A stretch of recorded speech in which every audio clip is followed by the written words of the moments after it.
you did not previously submit your identification and sign up for the meeting, please email your information to specialmagistrate@fortlauderdale.gov. You are currently in attendee mode. When your case is called, we will promote you to panelist in the hearing room. At that time, you can unmute your device and start your video to be sworn in.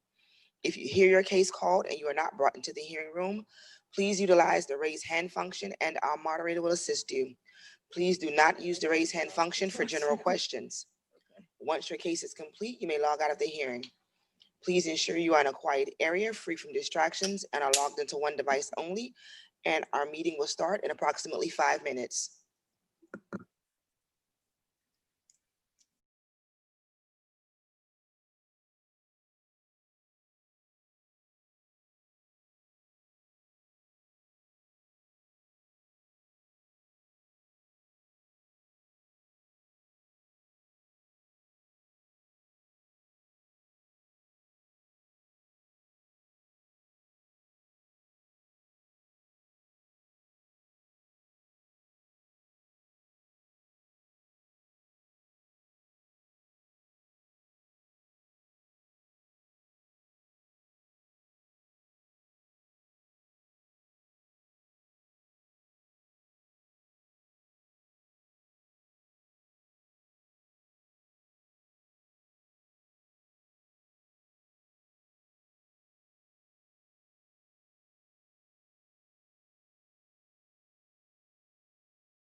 For the record, have all of our code officers been sworn in? Yes, they have. We are ready. Okay.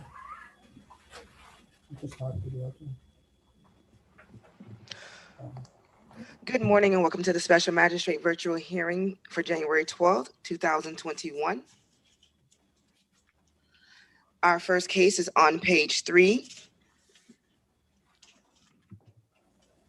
Inspector Malaika Murray, case number CE 20091088, case address 2260 Northeast 62nd Street. Owner, Michael Milner and Bertha Milner. The property was posted on 12/2/2020 and posted at City Hall on 12/29/2020.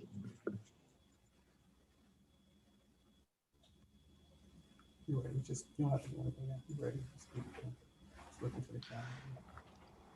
Mr. and Ms. Milner, please unmute yourselves and start your video.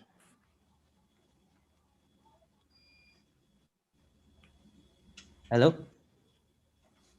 Good morning, sir. Please start your video. Hi. Okay. How do you start the video? Oh, start video. Okay. All right. Good morning, Michael. Can you please raise your right hand? Sure. And Bertha? Do you swear and affirm to speak the truth at today's hearing? I do. Thank you. And Bertha?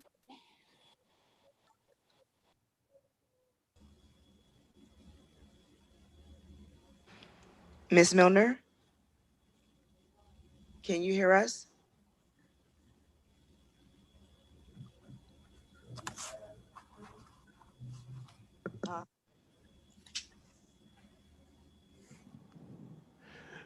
Ms. Miller, if you can hear us, we can't hear you. So if you could please check your microphone settings on your laptop.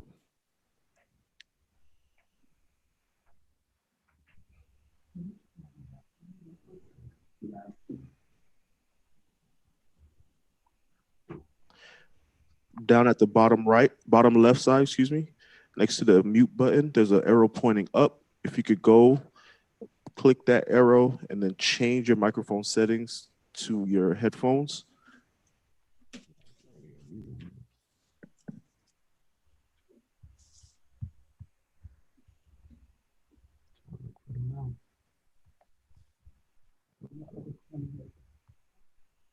Why did I do that? You didn't do that. That's dumb. Ms. Miller, can you hear us?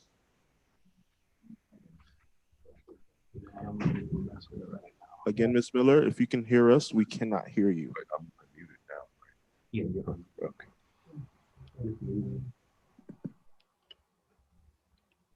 Mr. Milner, Yes.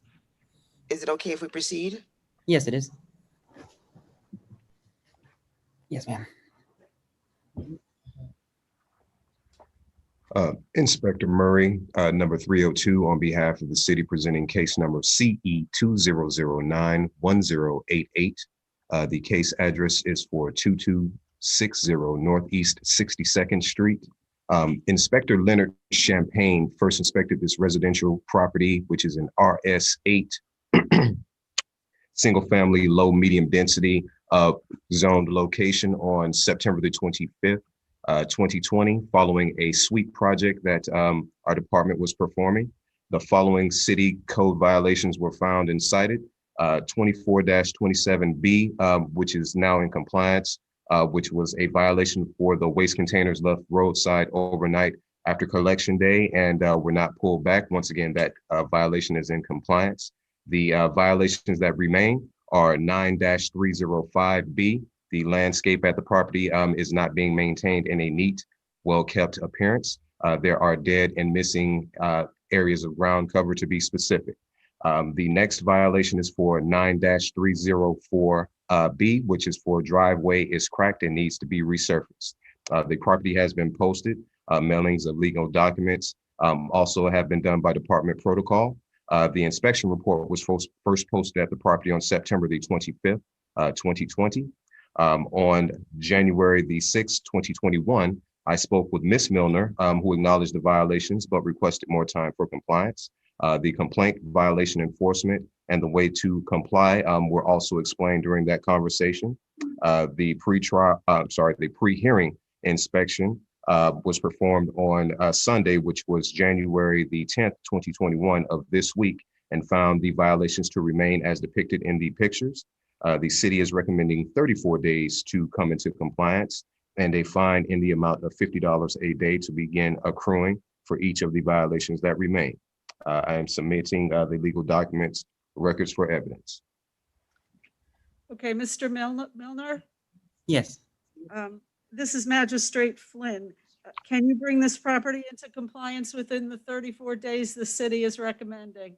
Yes, I can. In fact, I already have been working on it. I've got 4 or 5 people coming out. I've already have what do you call them? Estimates. I got 4 or 5 estimates that have already been performed. I'm trying to find the right type of driveway.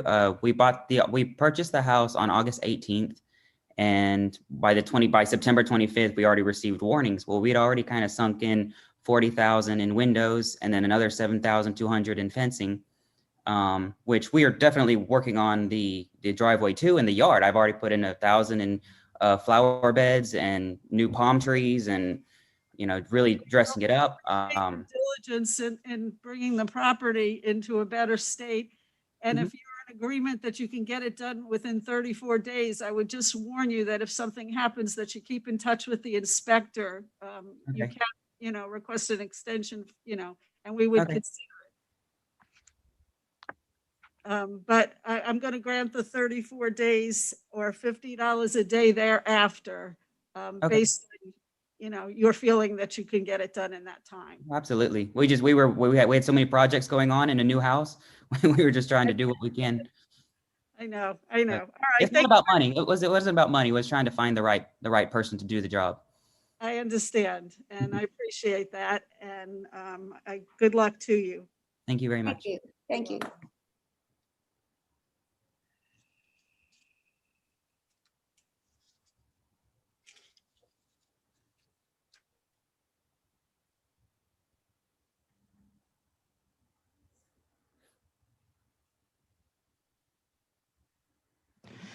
Thank you. Our next case is on page 18. Inspector Paulette Del Grasso. There's actually 2 cases on page 18. Case number CE 20050328. Case address 100 North Federal Highway. Owner Waverly 1 and 2 LLC. Also case number CE 20090537.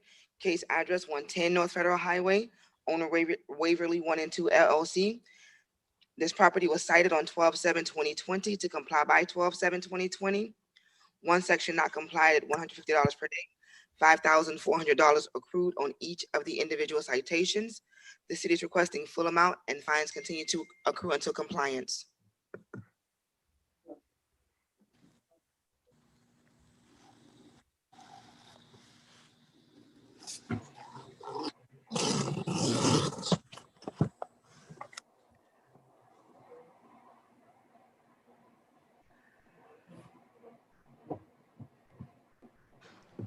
Good morning. Are you Elliot or Jason? Okay. I'm Elliot. Can you please raise your right hand? Can you hear me, Elliot? Yes, I do. Do you swear and affirm to speak the truth at today's hearing? Yes, I do. Thank you. 1 second. Okay, Jason, can you hear me? I can. I'm not going to speak. I'll let Elliot speak. Okay, thank you. Gentlemen, this is Rhonda Hassan with the City Attorney's Office. Is your counsel present? I was expecting him to dial in to the Zoom along with some other professionals who've been working on the property with us. It should be Sandy Friedman. And, oh, I see William Arthur. He's our architect. He just came on, and also Alan Egert, our contractor. Sandy's on as well now, Elliot.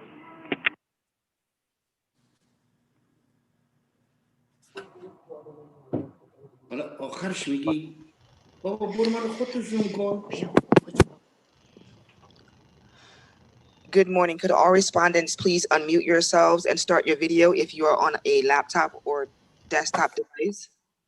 Are you possibly muted? They heard you before.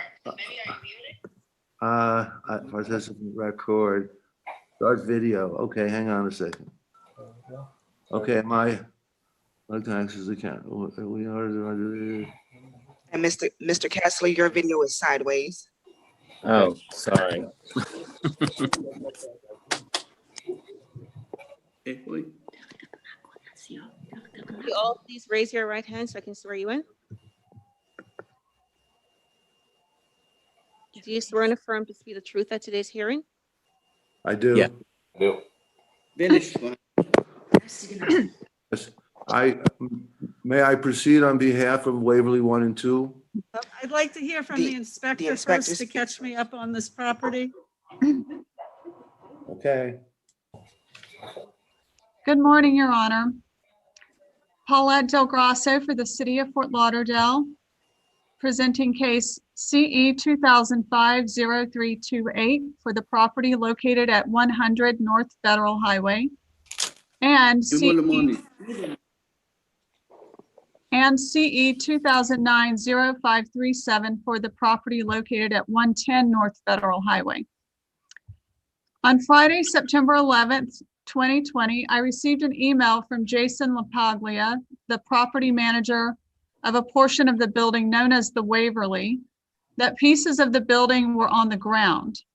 When I arrived to inspect, I saw areas taped off and blocked to pedestrians for their safety. I notified the building department, who already had an inspector responding. The building department examined the building and determined the building was structurally sound and to make contact with the owners to review the matter as a code issue. Following Thursday, September 17th, I met with numerous representatives for the owners on site, including attorney Sandy Friedman, estate trustee Mr. Kessler, and many others, including representatives of the company who originally did the work to the facade. The purpose of the meeting was to examine the damage and devise a plan for remediation. I requested a synopsis of the meeting the following day from attorney Scott Rostick, who was present. On Monday, September 21st, Mr. Rostick responded that plans would be submitted within a week to address removal of parapet walls and awnings and therefore ensure the structural integrity of the building. However, no plans were submitted by the first week of October. Therefore, I prepared 2 inspection reports citing 9-306, specifically stating repair and replace affected walls and awnings facing south and west at the Waverly building located at 100 and 110 North Federal Highway. Notify inspector within 30 days of progress. On November 4th, I emailed Chief Building Inspector George Oliva for a status report. He informed me he requested from Attorney Friedman for the general contractor to be listed on the permit. If one is not added within 30 days, to issue a citation of $150 per day per violation. On December 3rd, I emailed the architect, Mr. Arthur, that the general contractor had not been added to the permit, and therefore the city would begin a daily fine of $150 per day per violation beginning on December 4th. Despite the warning from Thursday, December 3rd, by Monday, December 7th, I confirmed with the building department the general contractor still had not been added. So I prepared 2 citations as of that day and submitted for processing. Therefore, the city is requesting the imposition of fines which continue to accrue as the violation of exterior and disrepair remains. Okay, Mr. Friedman? Yes, hi, good morning. I am dealing with this matter now with regard to the city, and frankly, this has been particularly difficult because it seems like we have a certain degree of, I thought, communication, and then and now it's become something where I don't know that we're working towards the same ends when the main goal seems to be to create a fine situation. And I say that because what you're looking at now, it did not happen naturally with regard to the picture that Mr. Grosso put up. That happened as a result of the fact that there are certain defects within the construction that we have been in a process of discovering. We've been doing that because the original contractor and the engineer and the original architect would have some responsibility. This structure, this facade of an additional facade was built in 2015, 2016. It was finished and it deteriorated in such a way that, to me, when I came on board here in October, after the death of Mr. Steyer, who was the owner and operator, and maybe we're responsible for our chain of command, not necessarily, we certainly didn't respond to your notice for hearing. And by default, the other day, there was an order entered against us. And it was entered, and what's a little bit disturbing is that it was entered without an effort to contact us and say, this is where we are. We're looking to prosecute you now. The compliance issue, there wasn't much of an understanding for. Paulette and I and Mr. Rostock of Ackerman Centerfit was responsible for handling both an insurance claim and the coordination of the experts that are analyzing this. He and I met with Paulette at the scene with 4 or 5 other people who were experts analyzing what the problem was, so that a building permit and plans could be issued and prepared that would be consistent with what was needed to fix the problem. So this is not a Massey case. Can I ask you a question? Sure. The citation seems to be about the failure to put a GC on record. Why is there no GC on this project? Okay, this was maybe you can relate it, as everything can be these days, to the COVID situation. But you'll hear from the contractor who went there to sign up and to pick up the plans. And then it was what plans? We don't have plans. And now, so you appreciate, and I think it's a little involved, but imagine that the only permit that we have as of January the 6th, and you'll hear from others about this, is a permit that allows us to do what we did there, strip down the facade, but there's no permit for us to reconstruct and to restore the building so that aesthetically it'll be more pleasing, and in terms of the integrity of the structure, it will be a restored structure. Has the permit application been submitted? Yeah, the permit, you know what, let me defer on this too. May I have Mr. William Arthur speak on those particulars, and then the contractor? I think that the court would appreciate, or the special magistrate might appreciate those particulars from the experts who with regard, let me just stop 1 second and say, Mr. Kessler's testimony, if I can proffer it, because I know we all want to move through this as quickly as possible, would be that he has spent whatever monies have been needed and he's engaged one of the best law firms that I know of, and I'm a lawyer for 43 years, but I can tell you they're excellent. They've engaged the best of experts to evaluate the construction problem. And the construction problem, this is a fully inspected project that came out with a clean bill of health that now is acting and deteriorating as if it were 30 or 40 years old. And so resolving this was not like fixing or removing an addition that you put up illegally. No aspect of the intention of my client or Mr. Kessler's client, which is the estate and the trust and the family. None of that is anything but intending to do the best we can as quickly as we can. I've spoken to Mr. Leo Martinez in the past, and he said he gets it where we are and said he's not going to participate in this hearing because he feels that we are doing what we can and need to do. So let me give you the shortened version, and let me have if it's okay, Mr. William Arthur speak on the subject, introduce himself to the court. Okay.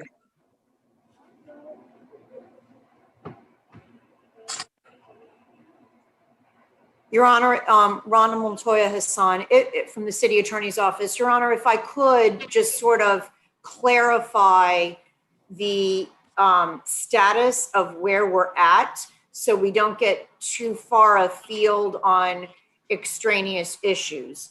As the inspector stated, she started working with the property in September. Your Honor has seen the photos. The citations are for the building parts and the walls not being maintained. Council and I have had lengthy and numerous discussions about the issue. I wasn't aware initially that they were citations. The citations, Your Honor, were not appealed. So by the terms of the citation in the city code, the posture before the court today is just for the imposition. When I spoke to counsel yesterday, I was incorrect. I thought the property owner has a demolition permit.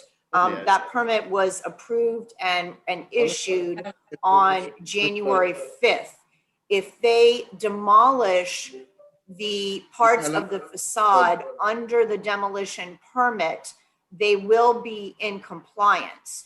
So to Your Honor's earlier question about whether there was a GC on the job, there is a GC. Obviously, he's present and will speak to the issue. I think the issue of there not being a GC back in November and December was the decision made by code to move forward with the citation, because obviously the state of the property is a safety concern. So at this juncture, these are citations that have not been appealed. The city is just looking for the imposition of fines. The fines would stop once the parts are either removed or repaired. And then, of course, the property owner, I assume, could come back and discuss the fines at that time. I guess I misunderstood, but I thought the inspector was telling me the citation was issued for failure to have a GC on the project. That's my understanding. Is that not the case? No, that's what in the findings of fact, which are a requirement of 162, I believe it's 07. And this is all new material. This is not a counsel. This is not a notice of violation. This is a citation. Right, but different process. The question of the equities and what's occurred and whether there's anything that we're blameworthy for, we didn't address. And I didn't get back. I could get back to Mr. Kessler, who could tell you what he has done in terms of expenditures to maintain, to remove anything. There's nothing hanging or loose on that building. And there hasn't been, because we trim it, unfortunately, like a lawn until we get to the determination of what is really happening there. Again, this is not a Massey case. And yes, but the court would evaluate the equities, whether we're violators, whether it's intentional, but we haven't heard factually, and there is an inconsistency between the finding of fact and, again, what counsel is representing is the case. In this matter, this is not a maintenance case, as I understand it. That's not what I'm reading. Maybe the clerk could read what it is that the nature of the violation charged. I think that Paulette, in fact, said it. So I don't think that it's not consistent. And I'm in this for only a few days because we never got notice. It wasn't like we weren't going to avail ourselves of an appeal, since what is accused of occurring has not, in fact, occurred. I guess it would be difficult to determine, A, that we were violators, or if we weren't violators, what should be done with us. I would appreciate it if we allowed William Arthur to speak, because he is an expert. He's an architect. He's a fine one, and he knows this building like better than anyone I know. Okay, I'll get to that in a second, but I'd like the city attorney to answer a question for me. Because quite frankly, I'm a little confused between what the inspector said and what you said. And I'm looking at a letter that went to the property owner that said the city will present evidence showing the failure to comply with the order. And should the special magistrate determine you fail to comply with the order, yada, yada, yada, it's leading me to believe that there is a finding of fact that's necessary here. And I'm not even sure now which finding of fact it's on, whether the GC was there or whether it's on the original, which I assume if it's got to a Massey hearing, the original violation was already found, and I won't revisit those facts. Your Honor, I think actually in this particular instance, the inspector may best be able to answer that question. Obviously, I don't have the document in front of me. Like I said, my understanding, the genesis was originally an inspection report that was not brought forward as a violation. Rather, it percolated for a few months from September to the beginning of December, at which time the inspector issued 2 companion citations at the beginning of December that, of course, were, as we previously stated, were not appealed. And so at this juncture, it was for the imposition of fines for the citation. But I would defer to the inspector to hopefully clarify that for you. And may I just add? That's not you, counsel. That's the inspector. Okay, sure. So let me hear back from the inspector, because I don't want to go on until I'm clear on what I have to do here today. Yes, Your Honor. The inspection reports cited one code or one section, 9-306, exterior of the structure was not maintained. That was also reflected in the 2 citations, 9-306, exterior structure not maintained. The reason I continued to follow up with Chief Building Inspector George Oliva, who was closely following this case with the building inspectors, was because I needed to verify, has the permit been issued?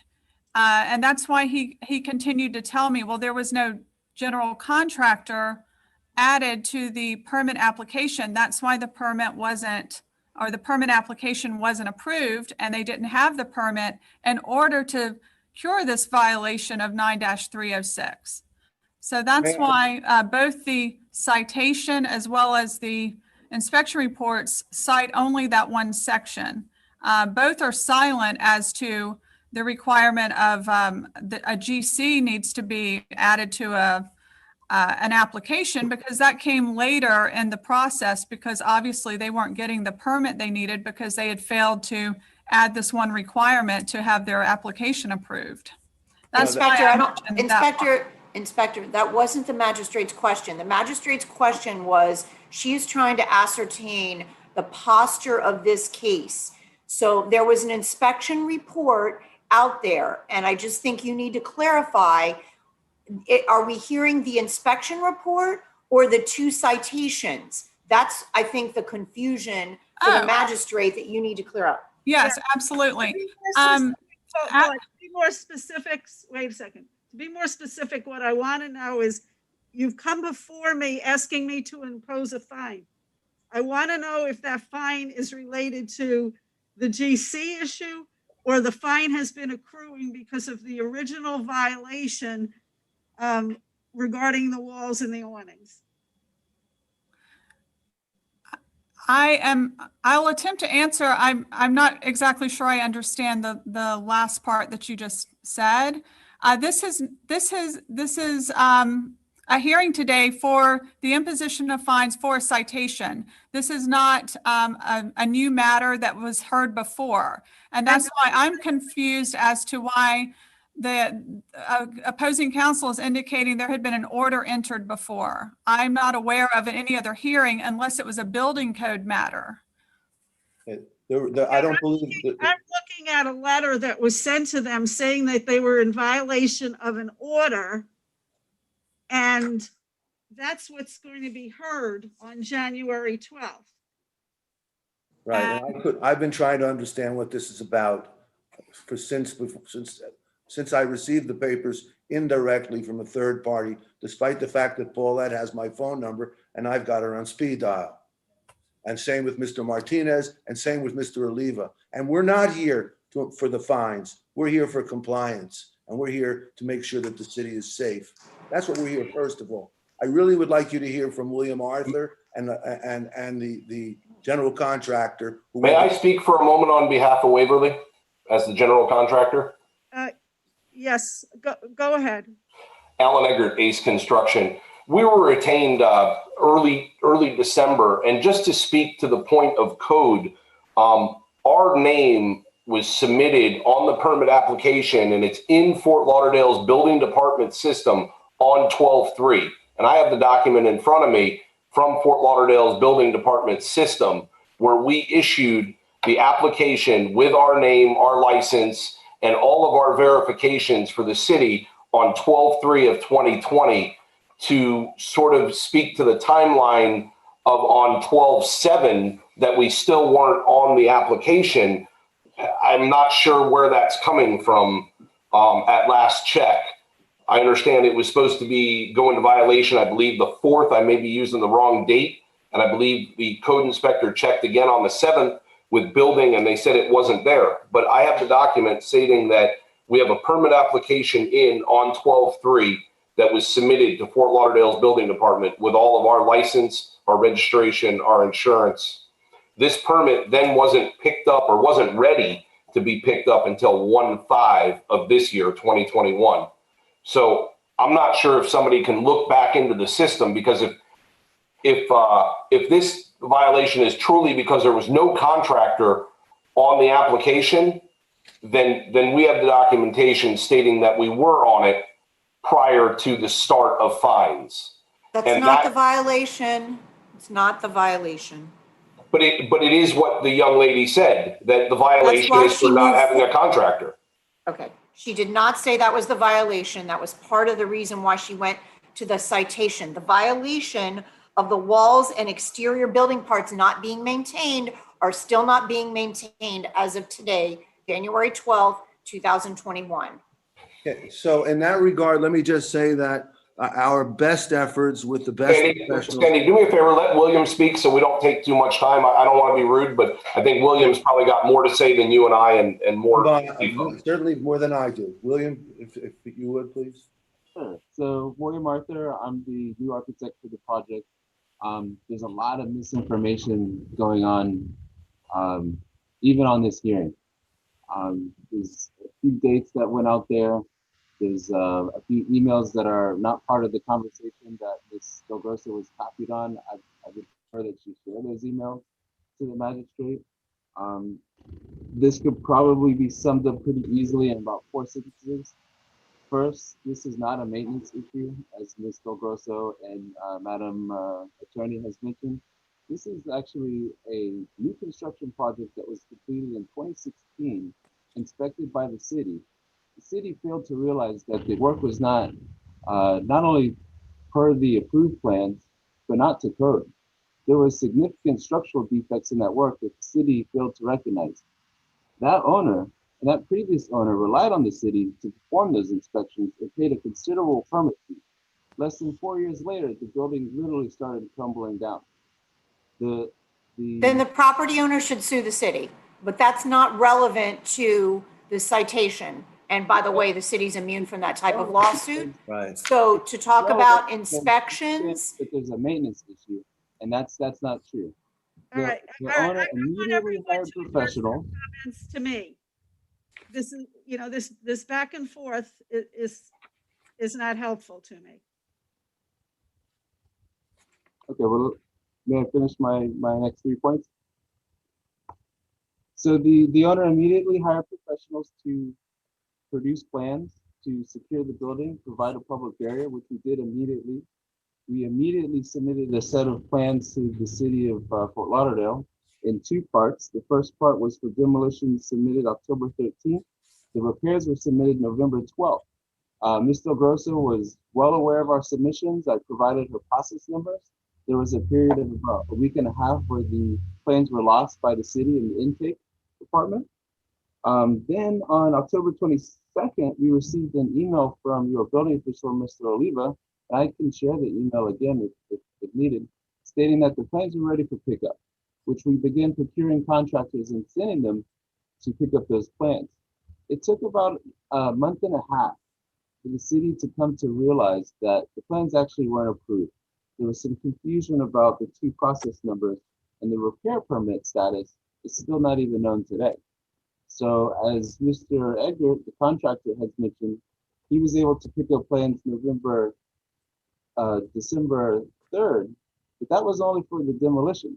The repair is still out there, and the owner can't even perform any repairs because that permit is required and still not has been issued. I'm having trouble hearing him. Yeah, William, could you make yours louder? You're a little hard to hear. Oh, okay, I can turn it up. What I'm saying is that confusion at the city has made it impossible to pick up the necessary permit. There's two sets of plans out there. One is for repair and one is for demolition. The demolition, as Mr. Eggert had pointed out, took between December 3rd and just last week, January 5th, to get picked up. So that permit's finally issued, but the owner still cannot perform any repair work because the repair permit has not been issued yet. And we don't even know the status of it because we don't have any correspondence from the city. I have 24 emails, phone calls, and voicemails to the building official that are still unreturned. I'm still having trouble hearing him. William, can you be louder? No, you keep fading in and out, and I'm having trouble hearing you. I'm gonna take a step back a second, okay? I'd like to speak with the city attorney, and I'd like to make sure that we're all on the same page before I hear any more testimony. So please, I am sorry if I'm asking you to repeat yourself, but this has gone all over the place, and I need to zero in on what I'm here to decide today. Yes, ma'am. Thank you. So again, I think the inspector was just in giving the history, explaining a little bit as to how she had been and the city had been working with the property owner. So to separate, there was a notice issued earlier in the process when the inspector was meeting with the folks at the property around September. The issue, though, are the two citations before you. Very clear, not because they didn't have a GC, not because anything else. They're citations that the walls, awnings, and building parts are in disrepair. After consulting, how citations work. I'm sorry? Explain to your opponent how these citations work, because yes, ma'am. So citations are either given, can be given in person, signed for in the field, or in this case, they can be mailed. The citation indicates the section of the code that's been violated, which is still consistent with the earlier courtesy notice. The citation, the face of the citation gives a certain amount of days to comply, and the face of the citation also gives a time frame within which that the property owner can appeal the citation. In this circumstance, I'm advised the property owner did not appeal either citation. So the issue before the magistrate today is for imposition of the fine. I appreciate the architect's anecdotal evidence about the repair permit. However, after speaking with staff last night, once the demolition has occurred, and again, the demolition permit was issued on January 5th, 2021. Once the parts of the building have been demolished, code can comply the case. So we don't necessarily have to wait for ultimate compliance for the repair permit to be issued and then all that corrective work to be repaired, because the issues, which were the structurally deteriorated parts on the building, that the citation will be complied with when the demolition work has been completed. So the city is asking honor to impose the fines on the two citations, and they will continue to run until the demolition work has been completed to remove the structural parts that have deteriorated and are in disrepair. And if Hopefully that's clear.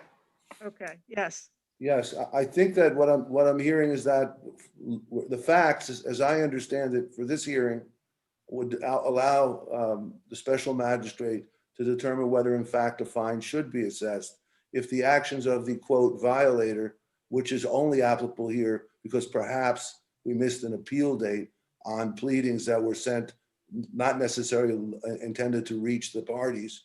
As I said, we thought we were in contact with the city.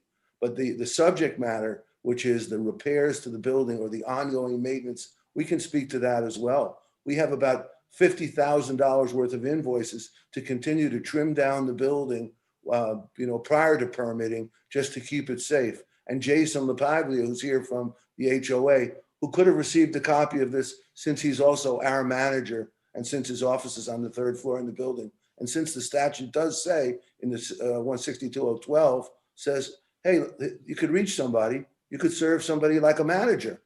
That manager works for us. Why wouldn't you have gone there if you really wanted to reach us? Because Mr. Steyer passed away and we're in the process of dealing with an estate. And so after speaking with you directly, I mean, if I were walking on the street with somebody who was an inspector and they said, look, I sued you today. And I'm saying, hey, let's talk about how we're going to fix this, construct it. But instead, you don't say anything about it and you continue forward. And all I hear about today is a fine, not compliance, not safety, not the actions of an alleged violator, but whoops, you missed the appeal time. Well, I'm saying that factually, we could further support that we have ongoing maintenance for that property. Mr. Elliot Kessler could tell you today that he has spent $40,000 or $50,000 in multiple invoices for a general contractor to tear off parts of the building that were inspected by the city, okay? And that we now have to spend hundreds of thousands of dollars. Take a look downstairs. We don't have any tenants anymore, do we? It doesn't look very good for us. Do you really think we're sitting there not mowing the lawn? Do you really think that that's applicable here? Or do you think we need the help and support of the city so that the things like the plans, think about this. Your plans that you approved only give us the right to strip the building down, to demo the building, but no right at the same time, and we're not permitted to repair the building. And just so you understand the practicality of it, one puts up a scaffold here and chips off the building facade, and then immediately using the same facade and with all due abundant concern for safety, they install the new parts on the building. They don't want to tear off the face of the whole building because that's the only permit the city got to. I don't think that's right. And now to penalize us with a fine, okay, I don't get it. We're going to have the contractor go in and pull the permit, and we're going to have this building up and going, construction repair wise, in 10 days. And we'd ask that you not fine us because we don't need piling on. They eliminated it in football. It's a penalty. Please don't do it as a city. You want to hear any more testimony from the people that I have here? Because they're all experts. Madam Special Magistrate. Well, if I understand your argument, counsel, and then I'll ask the city attorney to make a final remark, and I'll rule. If I understand your argument is that you received a citation, but you're at a standstill because even though the demo is complete under the demo permit, you're having problems getting the other permit? Is that what I'm understanding? Yeah, half correct. We submitted two separate permits, as Mr. William Arthur said, the architect. In submitting the two permits, the city only approved the one to demolish. We probably needed a meeting, and we could probably all say, the way times are, hard to get together. But the goal would be to strip, we haven't started doing any of that. We want to do it all at once. If the city issues us a permit to do it all at once, we'll start in 48 hours. And if the city doesn't, we'll rip up the face of the building, and we can all say, what an ugly, unsightly thing this is, and where are our tenants going to come from so we can pay the taxes to the city for an empty building. So these are the realities. Is not complete. What's that? The demolition is not complete. It hasn't started. No, all we did was a maintenance strip down if we had to chip away a certain area. This building was approved, so you get the gravity of it here. This building was approved without any water preventive materials on the surface. It was an eyeball job by any inspector who looked at it, and instead they allowed them to build this building where it's water permeable. So that water permeated down through the facade to the base. No one knew exactly how much because we didn't see it.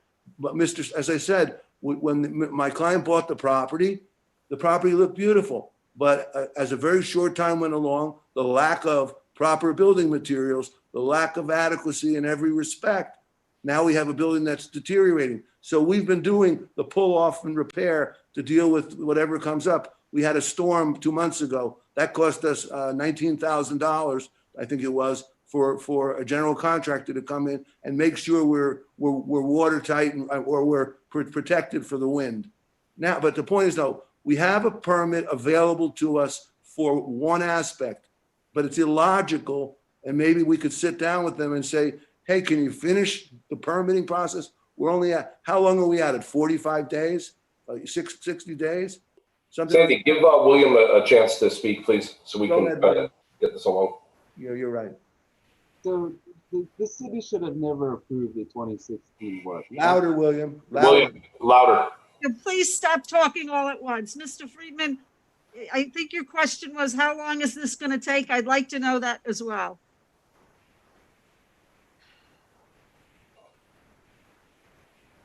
Are you speaking from the contractor side, how long it's going to take to demo it, or from the city side, how long it's going to take to get the master permit?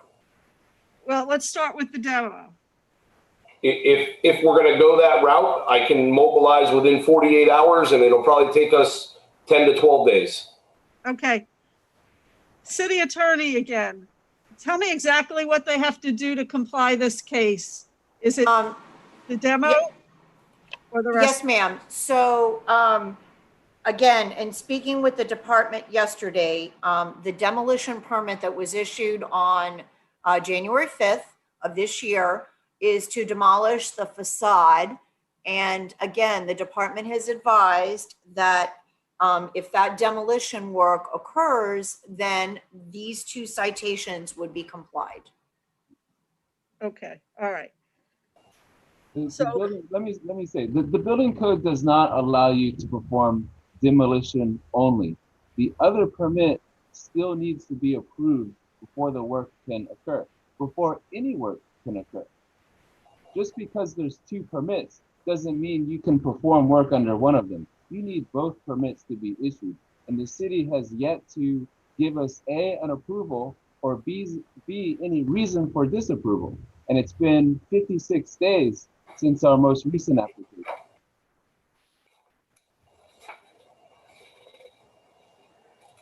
I think that's been part of the confusion on behalf of the city. Aside from the status of the permits, they still believe that because the demo has been approved or issued, that we can actually perform work. We cannot. We need the other permit issued, or at least some type of response from the city as to why that is not issued.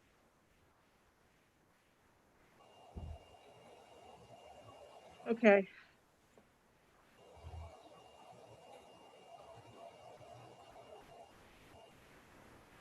city attorney once more. Can I? Yes, ma'am. Do you have questions I can answer? Yeah, well, they seem to be saying that you're telling me that you can comply this if they complete the demo. They say they can't complete the demo without the other permit. Well, that's the architect speaking. It's an issued permit. So it's a validly issued permit. It's not on hold. It's not pending. It's an issued permit, and the That's GC not may the know fact. better. I guess the architect is confused on the FBC, but an issued permit allows the permit holder to do work under an issued permit. There's no hold that I'm aware of. It's an issued permit. Respectfully, Your Honor, let me just be repetitive for a second. What Mr. Arthur is saying is that it takes two permits, one to tear it down and one to reconstruct it. What Mr.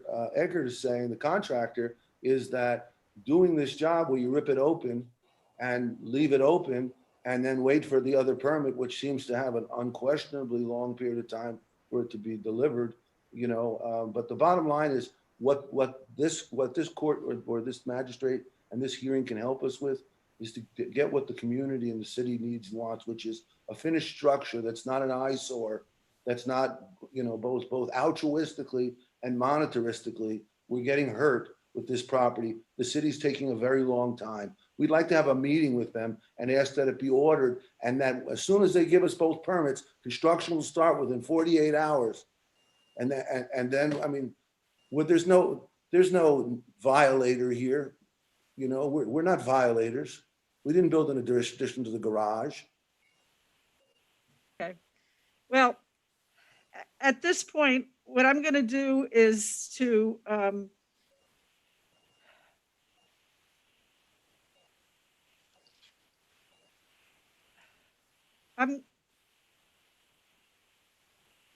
May you recommend that we get together and meet to cover the issue of the permits and schedule? I am going to leave suspend the fines for right now. And I would like to continue this hearing and give you a chance to complete the demolition. And then you'll have to come back and address the fines. Can we also ask that this court directs the city through council to meet with the contractor and architect to complete the permitting process? That means whatever permits are pending on the subject property. Would that be done? The magistrate doesn't have that authority to direct No. the building department. No. What? Could you set that up respectfully, counsel? Could you set that up? No, the design professional, I don't set up meetings either for private entities. The professional needs to get with the appropriate people in the building department or the zoning department or wherever the plans are held up to ask for a meeting. And they could have been doing that for the last couple months. I've sent 24 pieces of correspondence to your building official without response. So if you have any other suggestions, we've done the voicemails, we've done calls. Maybe you have a way that we're not aware of. Can you tell us? Nope. Can you get somebody to call back? Because we're not so good at that. We haven't been able to do that. This part is not, not in my purview. What I'm going to do is I'm going to continue this hearing till the 28th. I'm going to suspend the fines during that period of time. If you complete the demolition and the citation is complied, then you'll have to come back and address the $5,400 on each property. Okay, let me just make clear for the record factually that the commencing of the construction on the the demolition could be begun at this point, and that will be our sort of responsive effort. But completing That's what I'm being told by the city attorney, that there is a way to comply this without that other permit, and I'm taking her at her word. Yeah, but again, it will not expose the public to a positive situation. That's why we're asking in any way we can to get some help from the permit review people so No, that I we can get. cannot do that. I am not authorized to do that. So this is my ruling. This is going to be continued to my next hearing on the 28th, the 9th. And the fines are going to be suspended, and I will decide about imposing the fines that have already accrued, depending on diligence, et cetera, by then. Okay, fine. So, okay, very good. So the 28th, Your Honor, did you say, or the 29th? I'm sorry, my next hearing is the 9th, February 9th. February 9th. Okay, that's better. Very good. And that's the same time? Yeah, and maybe by then you'll have the other permit as well. So, Right. Thank you very much for your patience and your wisdom in dealing with this. Thank you. okay. Thank you very much. Thank Bye-bye.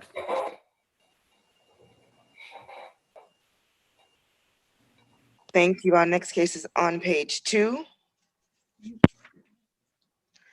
Inspector Sambert Bernstein, case number CE 20110458, case address 6733 Northwest 29th Terrace. Owner Michael Resick, property posted 12/6/2020, posted at City Hall 12/29/2020.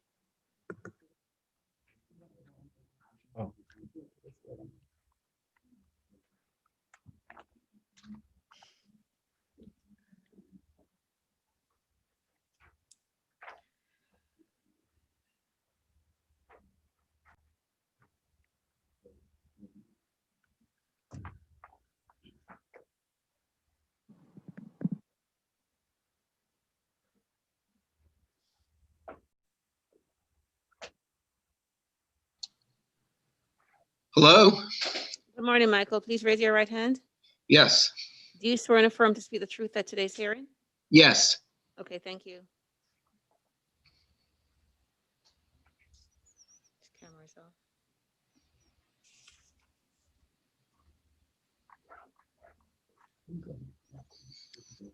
Good morning, Your Honor. Officer Bernstein Sambert for City of Lauderdale Community Enhancement. Case number CE 2011-0458. Property address 6733 Northwest 29 Terrace. This property was inspected on November 14, 2020 and was cited for the following violations. 9-280H1. The wooden fence at this property is in disrepair. The fence is leaning and has missing slats and is not being maintained as required. Section 9-306, the exterior building walls have not been maintained. The exterior walls have stains and is dirty. Due to non-compliance on December 16, 2020, the notice of hearing was posted at the property. I have not been in contact with the property owner. The city is requesting 21 days to comply or a fine of $50 per day per violation be imposed thereafter.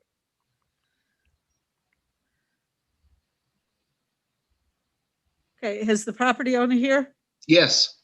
Okay, can you agree to bring the property into compliance within 21 days? I believe so. I have already completed the piece as far as with the trees and shrubs. I had Bartlett Tree Service out a few weeks ago, and they have gone ahead and done that.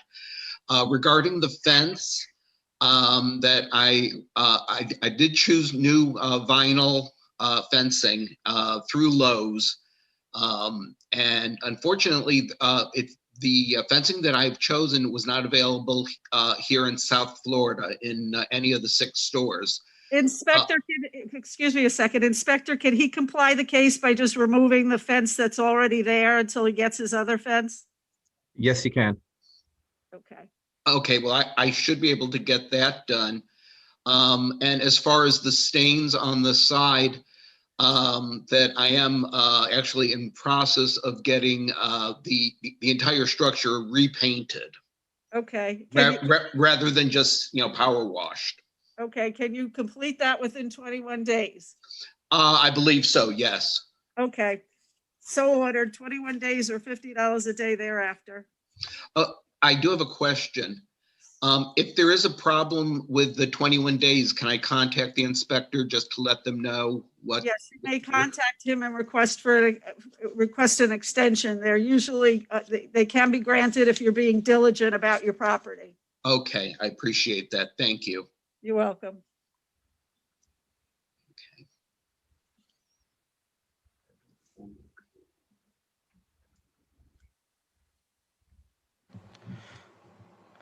Our next case is on page 18.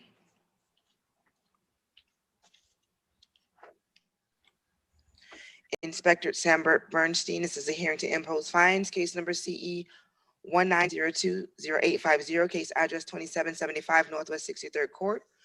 Owner Charleston Enterprises LLC. This case was first heard on 8/1/19 to comply by 10/31/19. Suspended 11/7/19 to 3/12/2020 and 3/16/20 to 9/4/2020. One section not complied at $100 per day. $14,100 accrued. The city is requesting full amount and that fines continue to accrue. Officer Bernstein, Sandburg, City of Fort Lauderdale, Community Enhancement, case number CE. Sambert, hold on one second, please.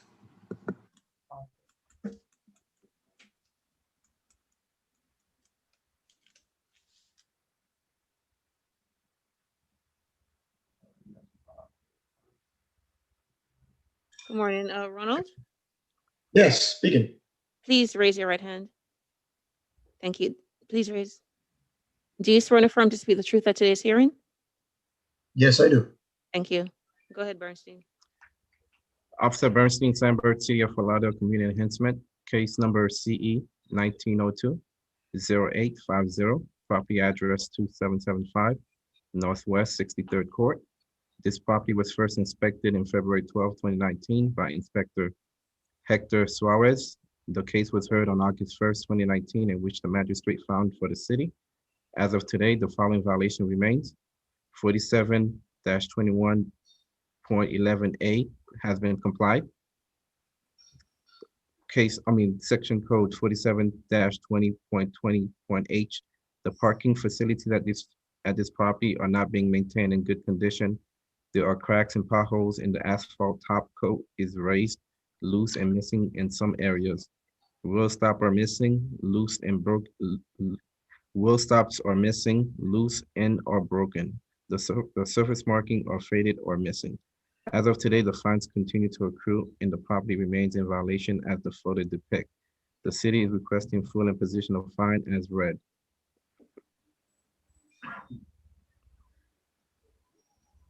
Okay, property owner is, who's appearing for the property owner? I am. Okay, Mr. Coletto. This has been going on since August of 2019. Why has it taken? Can you hear me? I can hear you. Okay, now let me tell you the story. This is actually beyond 2019. If the city, look, the problem that I'm having, it is the city, I understand, Mr. Bernstein, it is new to this case. Actually, we had a prior hearing to this, and then we had COVID. We did the application for permitting since 2017. It took the city 2.5 years to give me a permit so I can comply with the paving, marking. As you can see right now on those pictures, we are already commencing the work. And you can see as of yesterday, we just passed inspection for engineering department. So we just got this permit like 2 months ago. It's been in the city for over 2.5 years. When the owners bought this property, he redesigned the entire section of the parking lot. That is why we do not have the paving markings. Also, if we go back in the records, you guys can see the permit application approved for the interior section and a section of the ramp being approved, which we pulled 2 permits, one structurally and one for engineering. And then we have another permit for landscaping. So I got, because I'm the GC in record in here, the first section, we did this in 2 sections. The first section was making sure that all the building ramps were done and properly. We had all the inspections, everything was approved. Then the city took 2.5 years to get me a set of plans approved. It went to a point that one of the building inspectors, I mean, the plan reviewer was even laughing at me at the building counter. He goes, and I told him, my friend, can you approve this? Because another plan reviewer reviewed a set of plans and put another comment that the information was there. And then he laughed with me and said, man, don't worry, I'll help you out. I even talked to the previous code enforcement supervisor. Sir, do you now have the permits? Sir, do you again. have the permits? Yeah, we have the permits, but the problem, the city pulled for how long? Like 2 months ago, I had the permit, but you can see 60,000 square foot of work. We're working on the property. So I don't know why we're imposing the fines when we have an active permit. We are working on the permit. We already have inspections on the permit, on the property. Okay, I didn't hear how long they've had the permit. You said 2 months. 2 months, okay. All right. Also, your Magistrate, also in November and December, we had a really bad storm, a water damage in this property. I just submitted it as of yesterday, another revision to these plans, because 2 sections, I believe Mr. Bernstein went over there, and we have 2 sections of the loading ramps that the asphalt, which he did take a picture of it, the asphalt caved in. So I put in plans in for those 2 sections, which I submitted it in. I put it into the meeting. I uploaded those plans. I also uploaded the inspections from the city being approved, which I'm showing progress on the project. Also, please remember, the city is trying to impose me a fine when I cannot do any work on this property until I get a permit. So you guys are trying to impose me a fine since 2019, when in 2020, like 2 months ago in October, that's when I got my permit. So this is not fair. I mean, the only way that I can comply, it is with a permit. I cannot do work without a permit, unless you guys allow me, and I will tell the owner, my friend, the Magistrate told us that we can do work without a permit.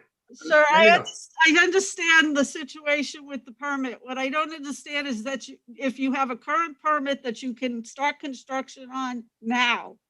We did, we are. Look at I submitted a application. But I thought you said you submitted it for revisions.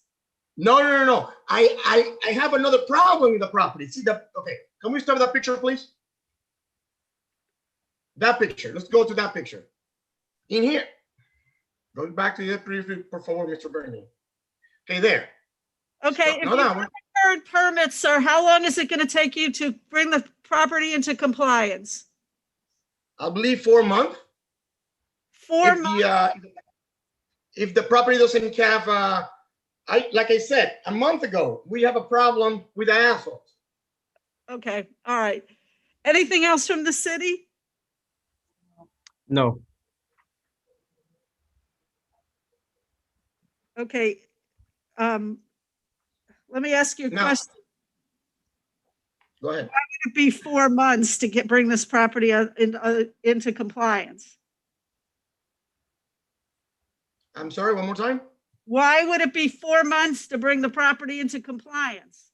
Because when I saw what happened to the loading docks, the one in the front, this property has a problem on the soil, and that is why the asphalt is caving in. So I don't know what else is going to happen within this time. Also, like I said, I put a revision in another area for this property to fix the problem for the caving of the asphalt. Okay, sir, I'm gonna give you. How long is it gonna take the city? Sir, I'm speaking. I'm gonna give you 28 days to bring the property into compliance. And I will suspend the fines during that time. And you need to bring the property into compliance. Okay, may I ask you one question, please? What? Can I get an extension if something happens? Because I cannot predict the weather and I cannot predict what's going on in that property.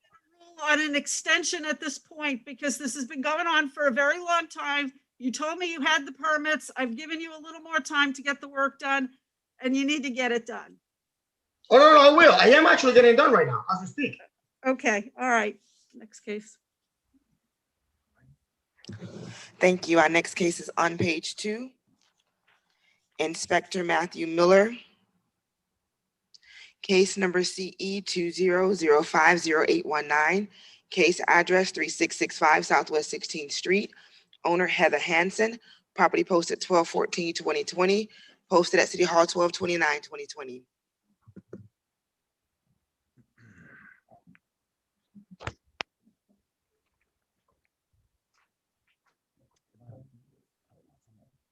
I'm not muted. I'm not muted. Okay, you're on. You should. Good morning. Good morning, Greg. Please raise your right hand. Do you swear and affirm to speak the truth at today's hearing? Yes. Thank you, sir.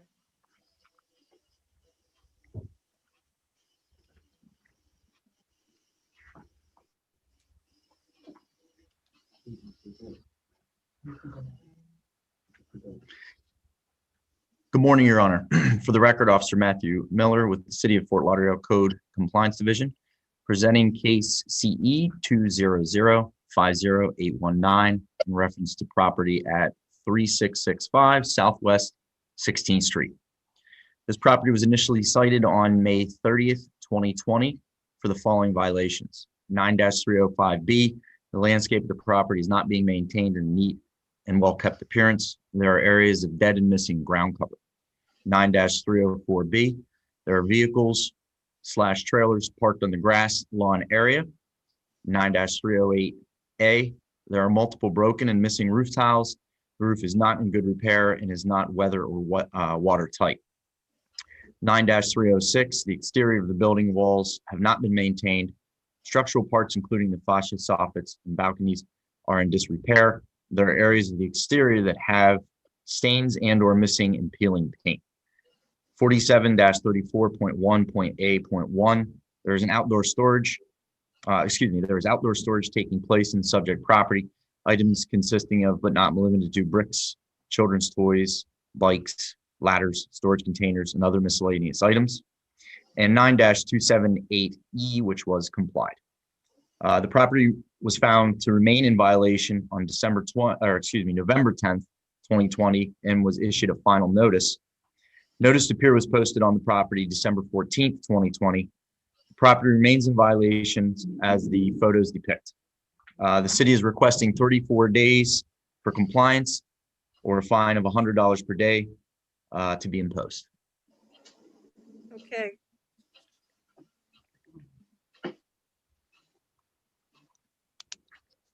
Who is here for the property? I am Greg Branham. Okay, Mr. Brown, could you agree to bring the property into compliance within 34 days? Yes, ma'am. We are in the process of, the roof has been fixed. I am in the process of actually getting estimates for a new roof and getting some trees trimmed. Now, I do have a couple questions. We've got 3 girls that live here. They have bicycles, they have toys, and I know there's some other stuff. The pictures here were actually, we are putting together 2 new bicycles that the girls got from family for Christmas. Those are the boxes you see in the front of the window. In November, when we got the initial fine or the citation for it, all of Mr. Miller's information was wrong. We tried and tried and tried to contact. That's why we missed the last meeting. So I actually, where the white SUV is, we put gravel down. The black car that's on the swell, we have been told we can park on the swell. If that's not the case, I need to know, because that's where we are told to park if we have extra vehicles. Can the inspector, That's not the, yeah, that wasn't the issue. Parking on the swale that's fine. The issue was not with the vehicle on the swale, it was actually with the pickup truck, the maroon pickup truck. Well, it's actually sitting on gravel. And that truck is slated to be gone in the next couple of days. So that's not a big deal. okay, all right, so 34 days or $100 a day thereafter. Thank you very much for your cooperation, sir. Thank you. Our next case is on page 5, Inspector Matthew Miller, case number CE 201000987, case address 1658 Southwest 30th Terrace, owner BAF Assets LLC, property posted 12/14/2020, posted at City Hall 12/29/2020.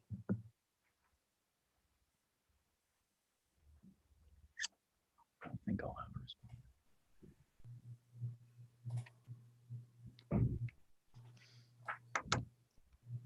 Good morning, Jessica. Please raise your right hand.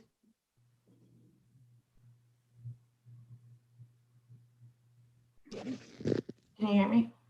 Yes, we can. Please raise your right hand. Do you swear and affirm to speak the truth at today's hearing? I have video now. Hold on. The video keeps going off.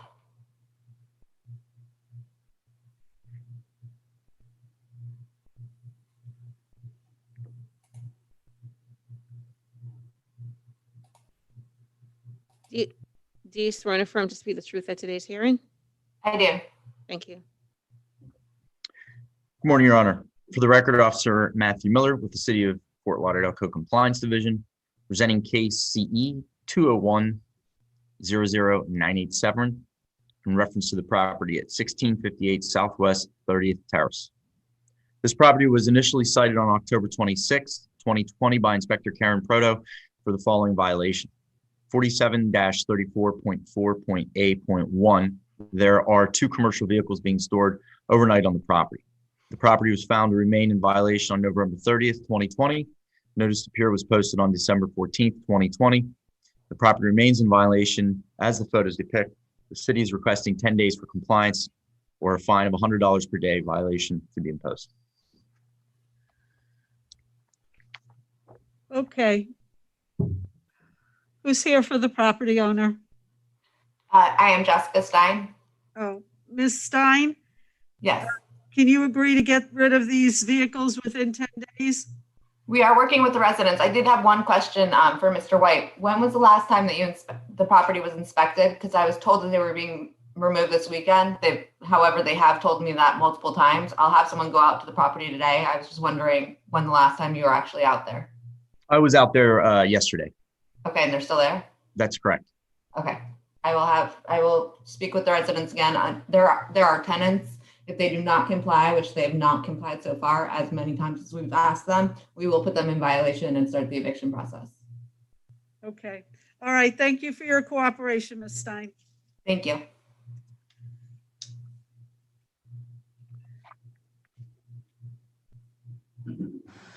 Our next case is on page 13.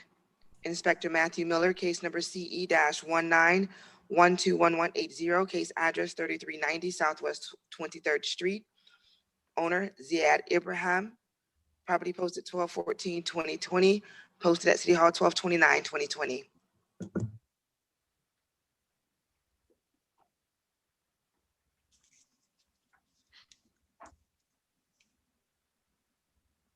Good morning, Ziad. Please raise your right hand.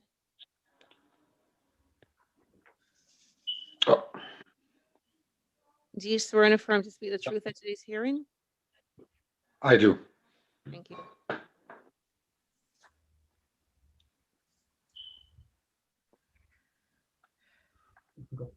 Good morning, Your Honor. Once again, for the record, Officer Matthew Miller with the City of Fort Lauderdale Code Compliance Division, presenting case number CE 200-60750 in reference to the property at 3300 Southwest 17th Street. This property was initially cited on August 22nd, 2020 by Senior Inspector Manny Garcia for the following violation: 47-21.15.a. There was a tree removed from the property without first obtaining a permit. The property was found to remain in violation on November 23rd, 2020. Notice to appear was posted on the property December 14th, 2020. Inspector, I don't think you have the right case. Possibly not. Wait a minute. This is not ending 750, it's 180. Okay, Yes. gotcha. This is Adam. Add a sequence there. All righty. We'll do a redo. Good morning again, Your Honor. Officer Matthew Miller with the City of Fort Lauderdale Code Compliance Division, presenting case number CE-19121180, referencing the property at 3130 Southwest 22nd Court. that's not the right address, sir. It's 3390 Southwest 23rd Street.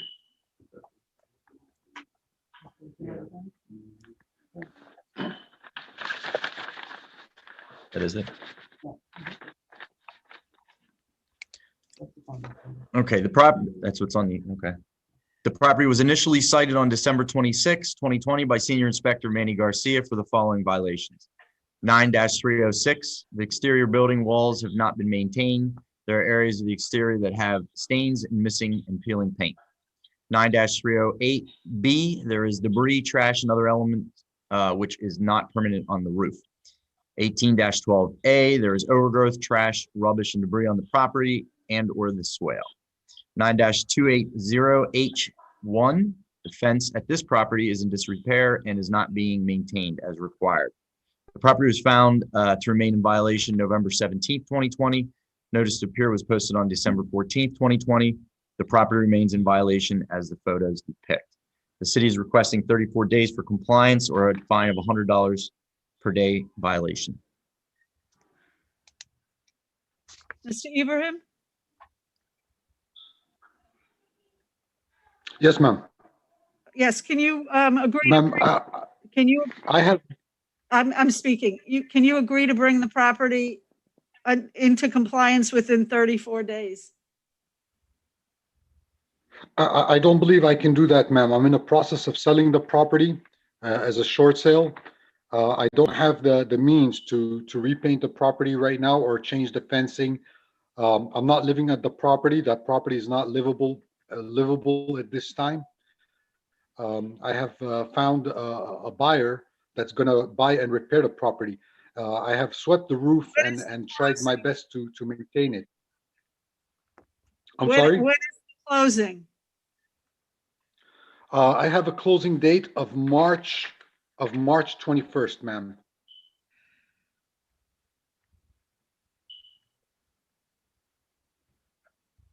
Okay. March 21st of 2021. Yeah. I'm sorry, but you're going to have to do better than that. The property can't stay in this condition till March. Well, what can I do? I can property. I don't have the means to do so. I can't update the fence. I'm not able to live at the property. I have swept the roof and done my best to maintain the lawn and sort of the exterior, but as far as painting the walls and I simply don't have the financial resources to take care of all these issues. I'm working with someone to try to resolve as much as I can, but I cannot paint the property. It needs to paint on the outside. All right. Anything else from the city? No, ma'am. Okay. I'm going to give you 44 days to bring the property into compliance. So get as much as you possibly can done within that time. And hopefully, you'll either get the resources to paint or you'll get the short sale before that time is up. So just do your best, sir. Thank you, ma'am. We'll try. Thank you. Our next case is on page 22. Senior Inspector Dorian Cologne, case number CE-191103330, case address 660 Southwest 30th Avenue.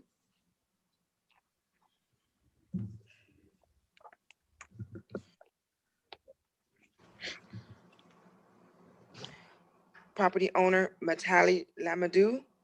Case was first heard on 3/5/2020 to comply by 4/16/2020, suspended 3/16/2020 to 9/4/2020. One section complied at $25 per day, $2,250 accrued. One section not complied at $25 per day, $3,275 accrued. A total of $5,525 has accrued. The city is requesting full amount be imposed and fines continue to accrue on the non-complied violation. Good morning. Please raise your right hand. Do you swear and affirm to speak the truth at today's hearing? I do. Thank you. Hi, good morning. Senior Inspector Cologne with the City of Fort Lauderdale. Case number is CE 1911-0330, and the case address is 660 Southwest 30th Avenue. This case came before the Special Magistrate originally on March 5th, 2020, and evidence was presented and the magistrate found for the city. And as of my pre-hearing inspection that was conducted on January 11th, 2021, the violations were still not in compliance as depicted on the photos. And the city is requesting the full imposition of fines. Okay, who's here for the property owner? I am, Your Honor.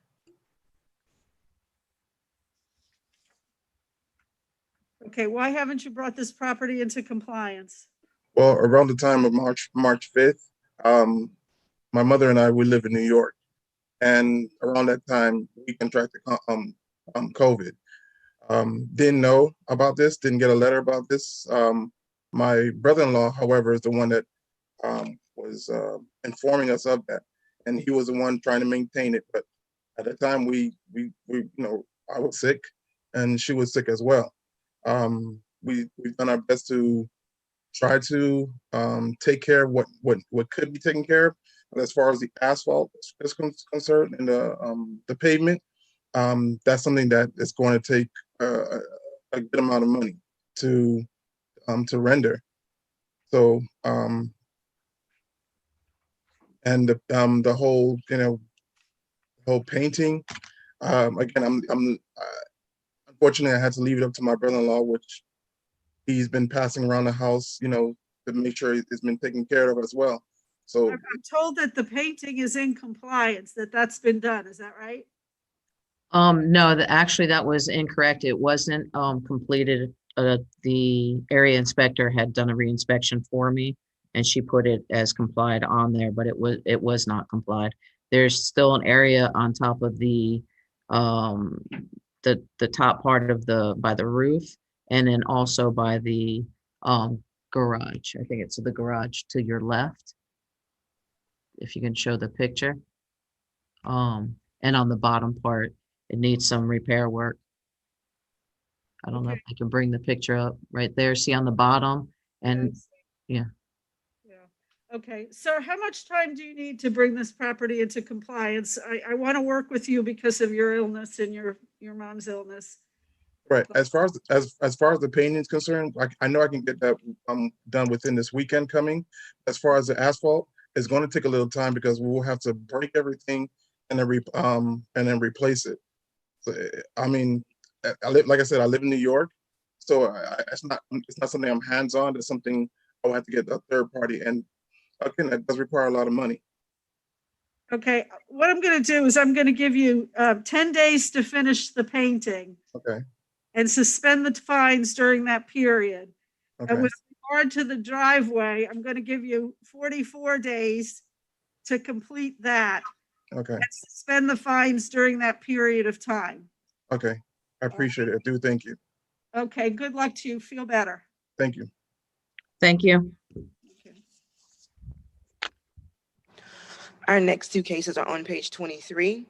Senior Inspector Wilson Quintero, case number CE 20080483, and case number CE 20080485, case address 1603 Southwest 30th Avenue, and for case CE 20080485, case address 1611 Southwest 30th Avenue, owner RKR Prime Enterprises LLC.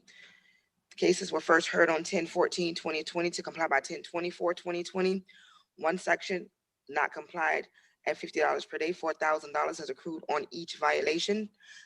The city is requesting full amounts continue to accrue and the fines be imposed as read.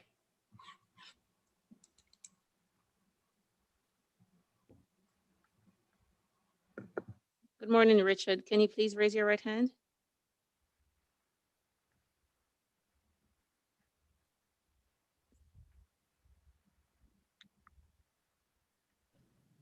Hello? Hello? Good morning. Can you please raise your right hand? Do you Yeah, swear? Rumi. Can you hear me? Yes, I hear you. Okay. Do you swear and affirm to speak the truth at today's hearing? Yes. Okay, thank you.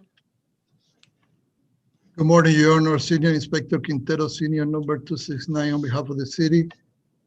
Case number CE 20080483, case address 1603 Southwest 30 Avenue, and case number CE 20080485, case address 1611 Southwest 30 Avenue. These cases first came to the special magistrate on 10/14/2020, where evidence was presented, and the special magistrate party found for the city. This violation was first cited on 8/11/2020. The swells were abated by the city contractor on 9/18/2020, and the abatement costs are paid according with the representative. They were conversation by phone with the property manager on behalf of the owner, and during this conversation, the status of the violation and corrective action was discussed. The cases are not in compliance as depicted on the pictures taken yesterday. Is the position that the city that fines being imposed has read, Your Honor. I lost the last part of what he said, but. Wilson, can you repeat the last Hello? thing you said, please? Yeah, the case is not in compliance. Hello? Is the fine that the position of the city is that the fines being imposed as read. Hello? And Okay, continue. thank you.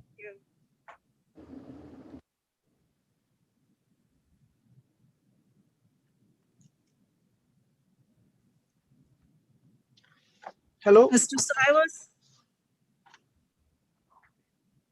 Are you here? can you hear me? Yes, I hear. What, can you tell me why this property is out of compliance for 80 days? Okay, I need just the 20 days cleaning the land. Okay, because I changed the guy don't clean the land. I need just 20 days, I clean all the land. No, I'm sorry. You've had enough time. This 80 days is a long time just to clear away trash and debris. Okay, I clean in this week. Okay. I'm going to impose the fine and it continues to run. Thank you, Your Honor. You're welcome.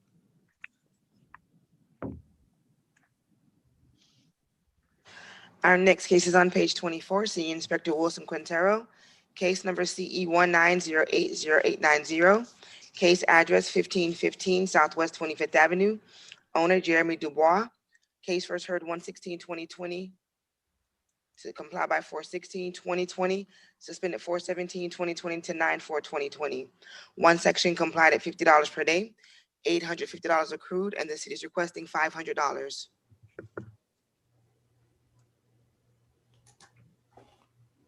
Hello? Good morning, Jeremy. Can you please raise your right hand? Do you swear and affirm to speak the truth at today's hearing? Yes, I do. Okay, thank you. Good morning, Your Honor. Senior Inspector Quintero, Senior number 269 on behalf of the city. Case number CE 190808990. Case address 1515 Southwest 25th Avenue. This case first came to a special magistrate on 1/16/2020, where evidence was presented and you found for the city. The violation were free cited on 8/4/2019. A total of 15 re-inspection was made on the property, and they were conversations by phone and in person with the property manager and residents. During this conversation, the status of the violation and corrective action was discussed. The case is in compliance and the city is requesting the imposition of $500, Your Honor. Okay, Mr. Du Bois? Yes, ma'am. Okay, are you in agreement with the recommended reduction in fine to $500? Well, I respectfully would appreciate if I didn't have the fine. I complied as quickly as I could. This was a situation where this property was a rental. And once I was made aware that the property manager I had hired was not, making sure the property was being maintained, I had to evict the tenant, which I didn't gain possession of the property back till March.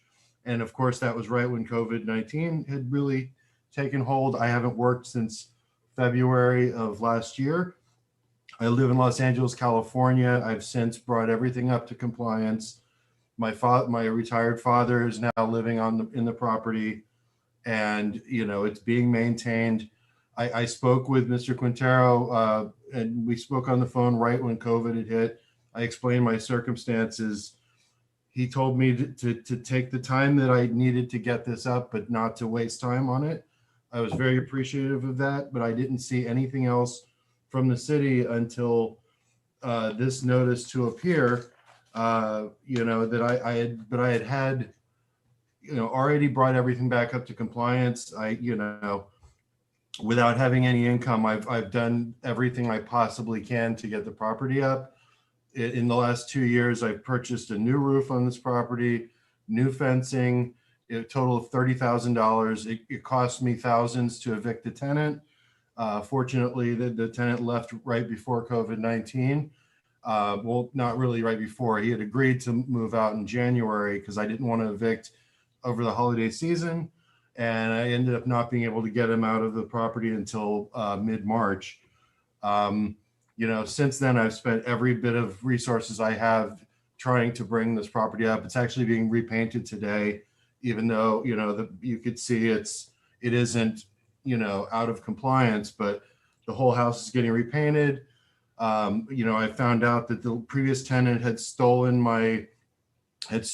the sprinkler pump. That's why the grass had been not up to par before.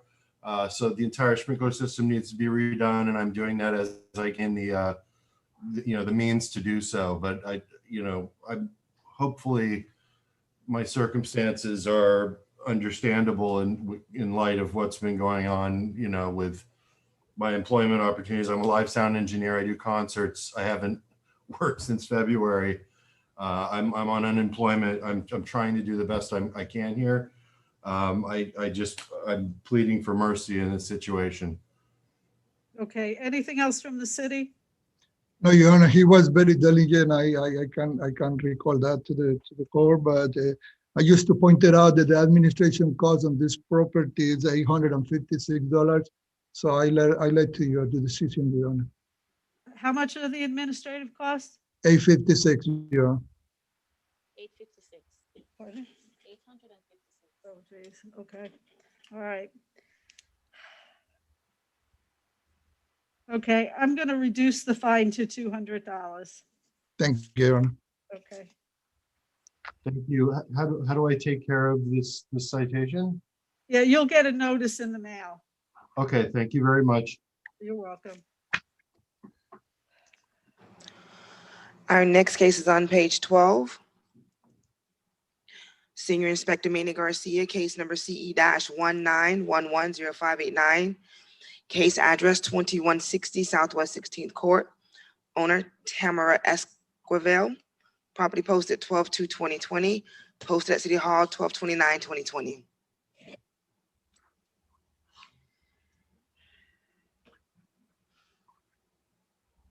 Good morning, Tamara.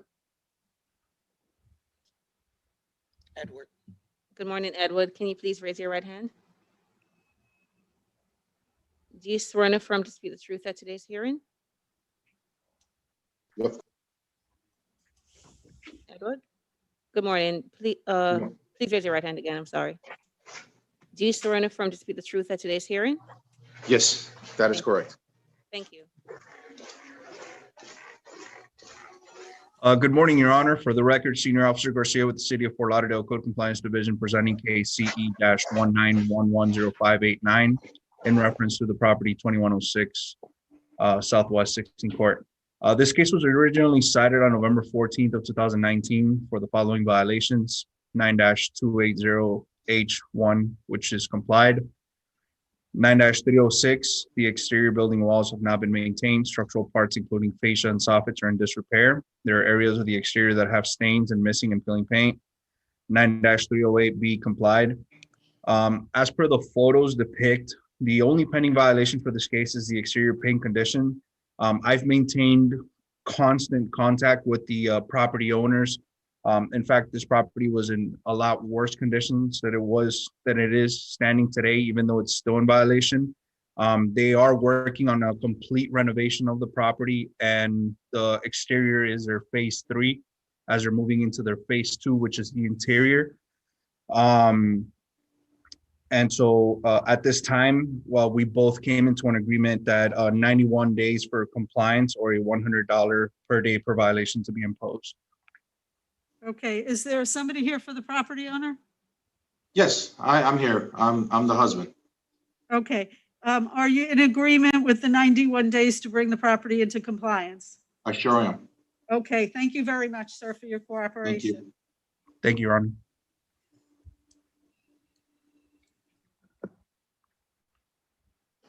Our next case is on page 16, Senior Inspector Manny Garcia, case number CE20110470, case address 2406 Gulfstream Lane, owner Diane Bishop, Chelsea Bishop, and all others, property posted 12/15/2020, post at City Hall 12/29/2020.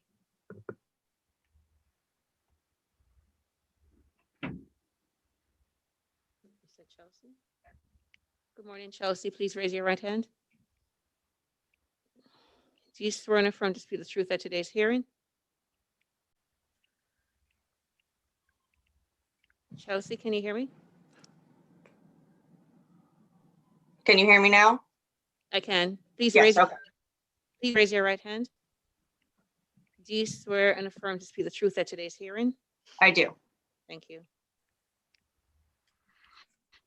Good morning, Your Honor. For the record, Senior Officer Garcia with the City of Fort Lauderdale presenting case C20110470, reference to property 2406 Gulfstream Lane. This property was originally cited on November 15th of 2020 for the following violation: 18-12A for overgrowth consisting of grass, plants, and weeds, as well as trash, rubbish, litter, and debris on the property and on the swell area.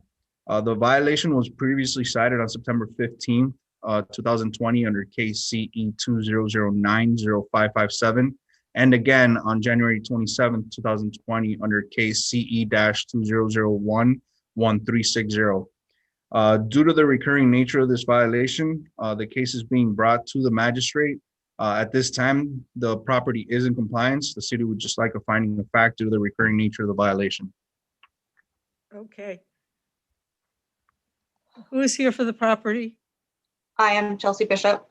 Okay, do you understand that they're asking me for finding a fact that the violation exists based on the recurring nature of the violation? I do understand.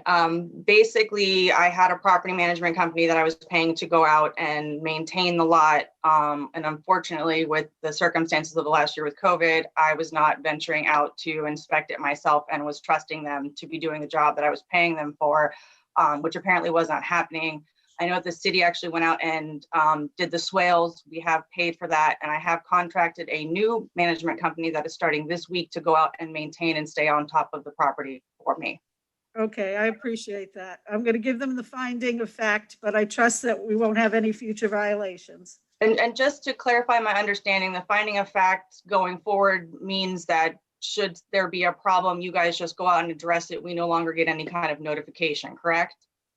The inspector want to explain what happens with the finding of fact? Yes, ma'am. So the finding of fact, what it does is it allows the city to impose fines on the property if not in compliance. Okay, so then we don't get fines. So basically, should anything come up that is not compliant, you guys just automatically start charging us without notice?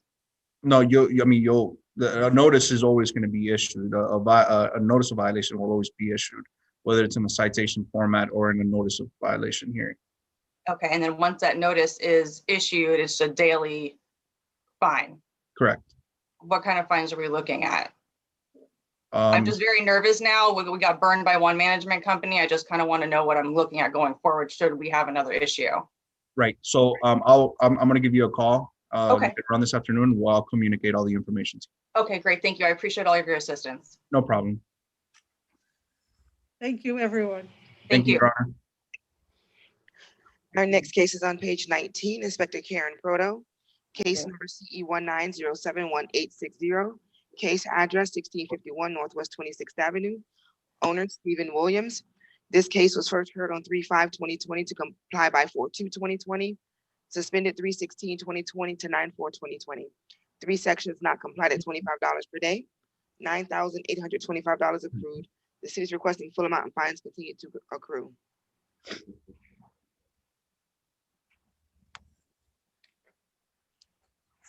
Mr. Williams, can you please raise your right hand?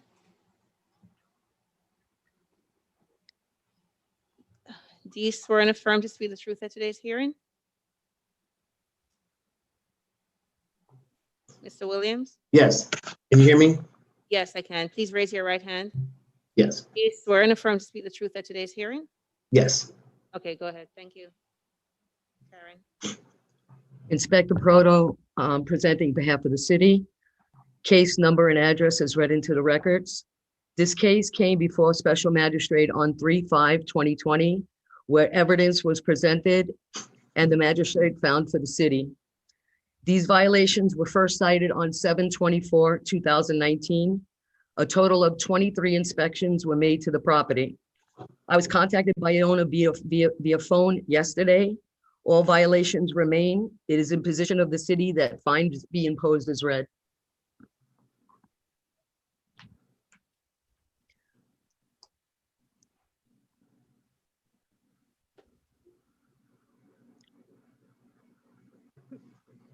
Mr. Williams? Yes. Yes, she's asked me to impose the fines. Why is this property still not in compliance after 131 days? Yes. But I initially saw the posting, and I'm just not familiar with the process, because I know that I had a tarp on the roof and I was going to get the house painted once I got the roof repaired. I'm a middle school principal. So, when this whole COVID thing everything went crazy, I was not just trying to be negligent. I was not aware of the meeting on the 5th. I was unaware until yesterday that I was even being fined. And, just being a middle school principal with everything going crazy, I have 2 parents that are 86 and 85 with dementia. So I guess taking care of myself is not a priority. Had I known that was the process, I would have made it a priority. I spoke to Ms. Proto yesterday, and, because, this is not something that I can, to ignore. I've contacted a person today who's going to start painting it today. I was going to wait until I got the roof repaired to paint it, but I've spoken to the insurance company. They just want 2 estimates and they're going to replace the roof, but I have a person who's going to go and paint it today. And the asphalt on that circular drive is something that, I'll take care of immediately. So I was not aware that I was being fined, and I have not spoken to an inspector. I wish somebody would have spoken to me. I spoke to Ms. Proto yesterday. She said she's new to this case, and she said she would have definitely tried to reach out to me and contact me, because it's not something that could not have just been taken care of really quickly. Like I said, after I spoke to her yesterday, I just saw this notice last week. That's why I'm here. I would have been there on the 5th. And I'm sure if I'd have been there on the 5th and somebody would have said, hey, you need to take care of this in 90 days, I would have had it done in a week. I just was not aware. I was not aware I was being fined or anything. I have a gentleman there. They're going to start painting today. I'll take care of the asphalt. And I've already spoken to the insurance company about the roof. So it's not something that can't be taken care of. I was just unaware of the process. Okay. All right. I was being fined. I did not even know. that I was being fined until yesterday. Okay, all right. And like Anything I else said- from the city? Excuse me? Is there anything else from the city? No, ma'am. Okay, all right. I'm going to give you, sir, 28 days to bring the property into compliance. I will suspend the fines for that period of time. However, you're going to have to come back and address the fines that have accrued thus far. Yes, again, I was completely unaware, and not trying to be negligent. Compliance, and then we'll talk about the fines. Absolutely. So that will be taken care of immediately. All right, thank you. Thank you very much. Thank you, Ms. Proto. Welcome, sir. Thank you. I'll talk to you soon. Okay, sounds great. Thank you. I have your number now. We'll be in contact. Absolutely. Thank you. Thank you. Thank you very much. Our next case is on page 20. Inspector Karen Proto, case number CE 19080536, case address 1761 Northwest 29 Terrace. Owner Minnie Pearl McNair. Case first heard 11/7/19 to comply by 12/19/19. There are 3 suspensions noted on the agenda. 2 sections complied at $50 per day, $7,950 accrued, and the city is requesting full amount.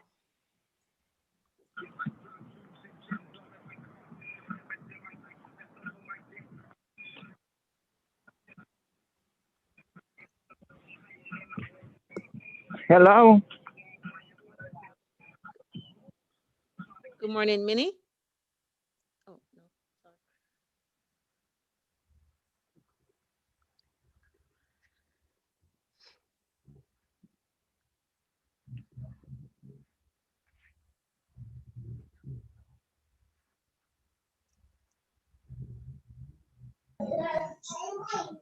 Good morning, Minnie.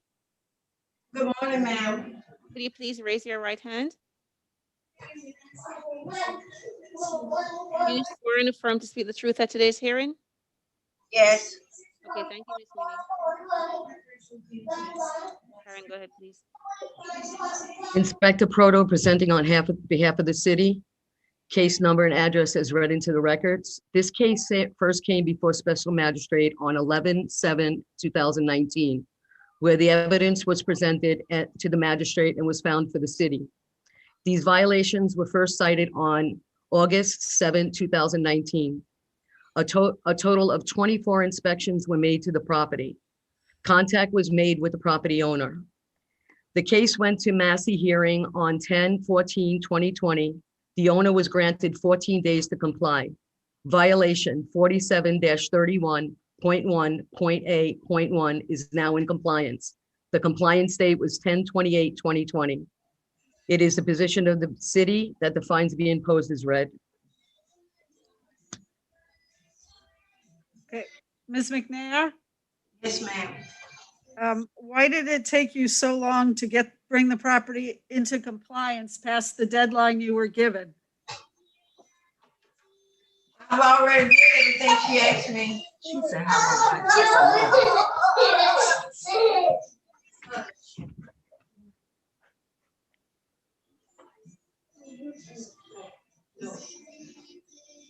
Ms. McNair, did you hear my question? yes, I heard you. I've already taken care of it, ma'am. I understand it, but you were given some extra time in which to do it, and you went past that time, 111 days to get rid of the storage, and 48 days after the time you were allotted to cut the grass, et cetera, and take care of that. Why did it take so long? I don't know, ma'am. Me and my husband is not well, so, but I did take care of it. They out there every day, so it might look like nothing is getting done, but it does.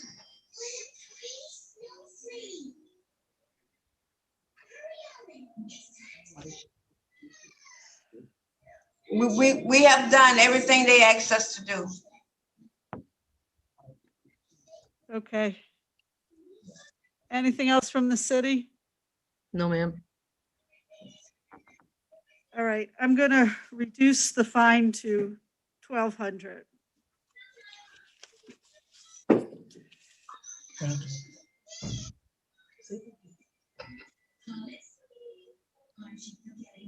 So I owe $1,200? Yes. How long I have to pay back? Because I don't have the money for it. Your Honor, this is Rosetta Jennings, her older daughter. I've been working with her, with my parents pertaining to the property. How long do we have to pay this? Because they don't have the money and essentially we don't either. But if we could figure out how much time we would have.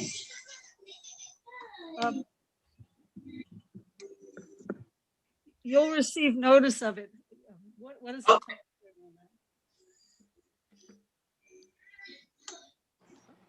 Okay, then, ma'am. We'll look for the notice. We appreciate your time.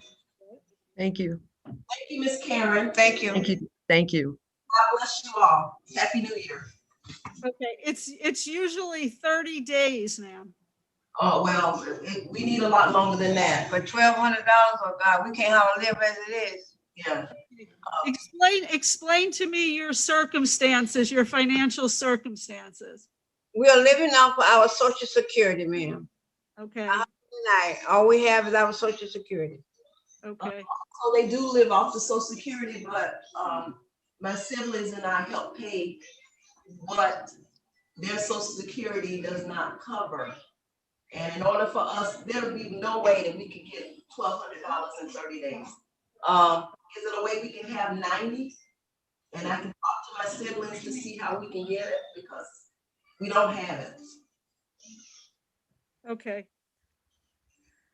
And I have to pay that on my Social Security. Okay, we'll figure out a way. We appreciate it. And when the fines are paid, where do we take them?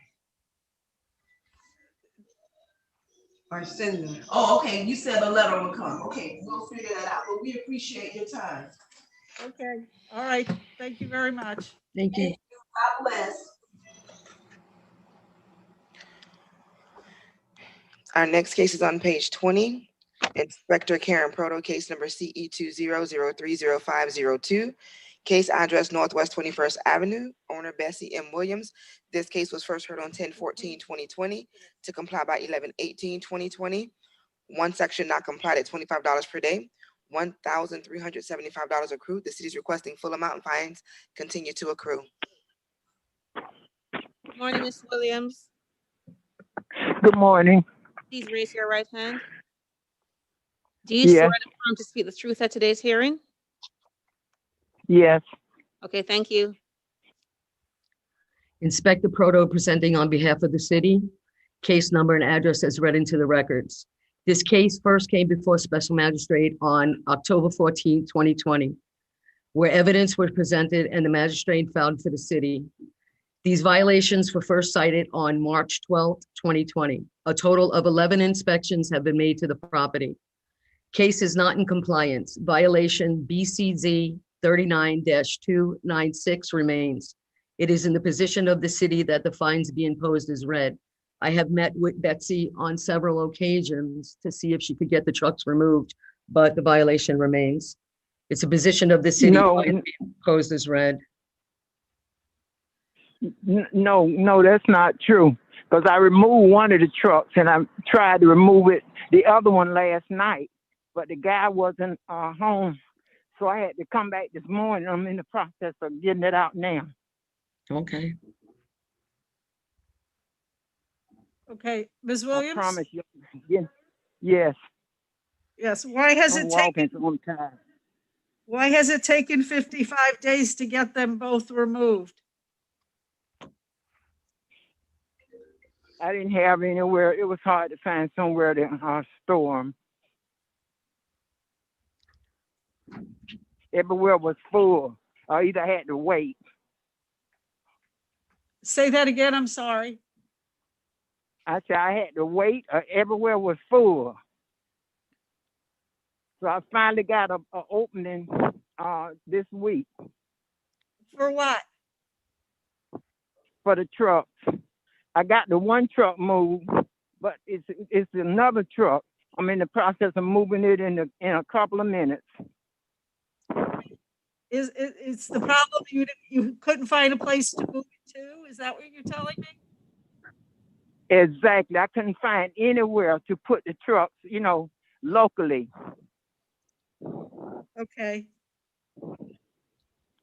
All right, well, at this point, I'm going to impose the fine, and as long as you remove the other truck today, the fine will stop where it is.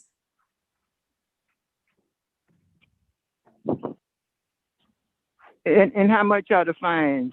Okay, they're asking for $1,375. That's what has accrued.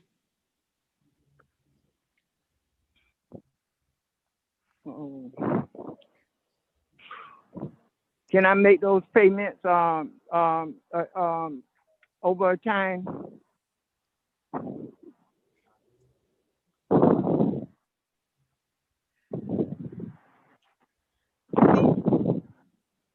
I don't believe that, city attorney, help me out here. I don't believe that there is a payment plan that's available to her.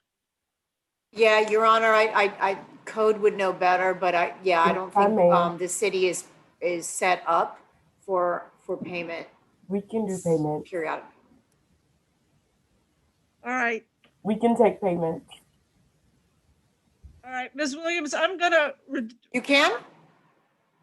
Yes. Your Honor, I apologize. So Acela is a little different than the previous system that we had. So it does allow us to keep track of the payments a little bit better. All right. So if we had to, we could take a payment plan. I can't hear you. I'm sorry, can you repeat? You talking to me? No. Oh. Trying to say something. Portia, can you please repeat what you said? We didn't hear. Yes, no problem. Good morning, Your Honor.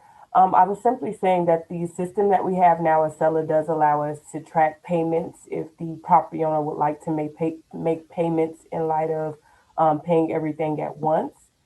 So if she wants to do that, we could accept the payments until the full balance is paid, but she won't receive a full release of lien or the closure of the case. So we can do it if we have to. All right. Okay. First, we got to get the property in compliance. Absolutely.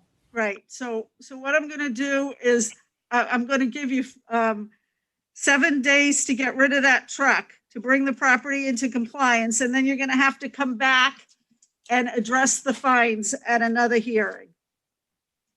Ma'am, I'm going to have the truck removed today. Okay. I just had to wait because the owner wasn't there. All I right. moved one truck and he was there. But then the second truck, I went back and he wasn't there. And I waited about 2 or 3 hours. The inspector has to go out there and re-inspect and make sure that the property's in compliance. And then I'll rule on the fines. Okay then, ma'am. All right. Thank you very much. Thank you, Betsy. Thank you. Bye-bye.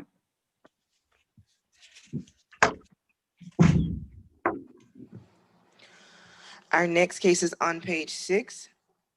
Inspector Mike Sanguinetti, case number CE-20011481, case address 1317 Tangelo Isle, owner Robert C. Swindle, property posted 12/1/2020, posted at City Hall 12/29/2020.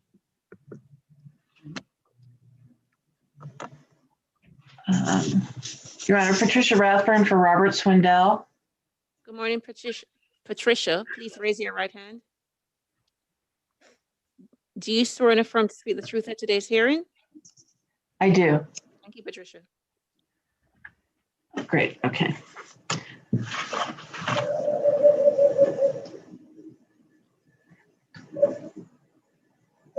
Does the inspector want to go first? Yes, please. Good morning, Your Honor. Inspector Michael Sanguinetti, City of Fort Lauderdale, presenting case and address as read. I inspected this RS8 single-family residence on January 1st, 2020 for a complaint of abandoned vehicle with flat tires in driveway and chipped paint on the exterior walls. On inspection, the property was cited and posted for the following violations. 18-4C, there's a derelict blue Jeep with flat tires and no tag backed into carport of the residence. 9-305B, landscape maintenance is now complied. 9-308B, there is debris on roof, including a tarp on carport and stains and dirt covering main roof, which is not a permanent part or feature of the structure.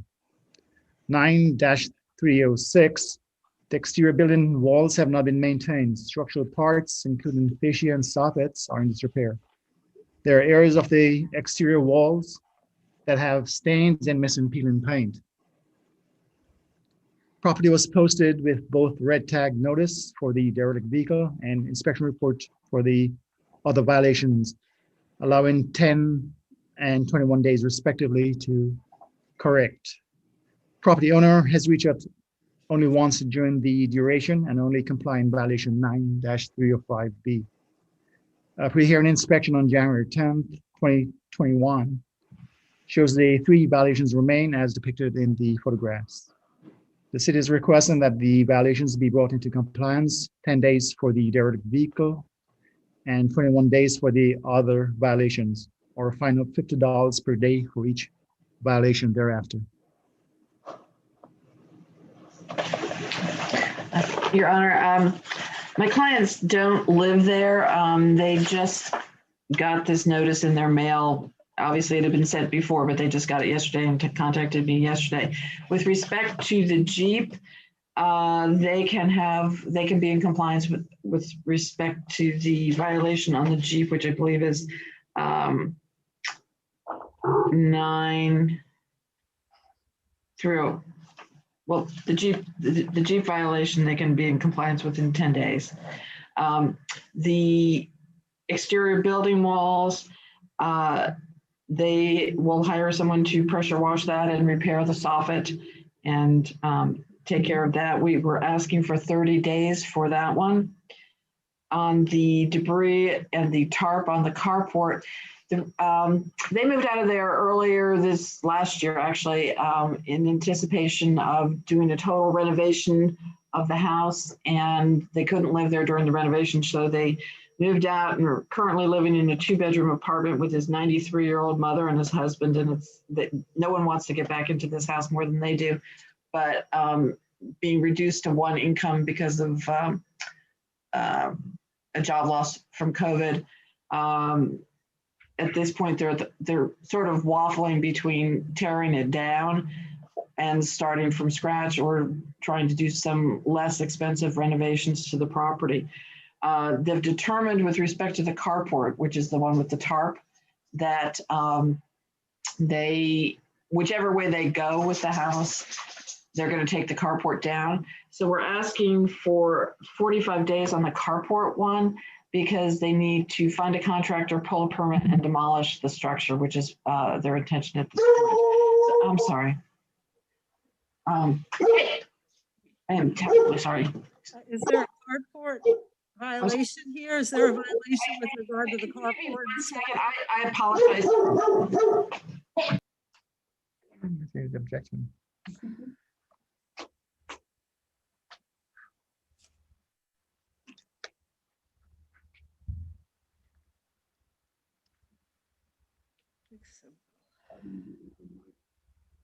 Huh?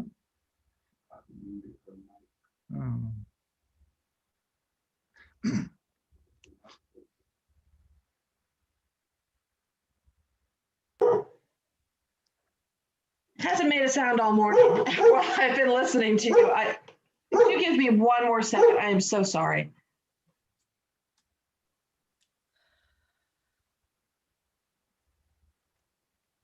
Your Honor, Rhonda Hassan, in answer to your question, though, well, counsel takes care of her doggos.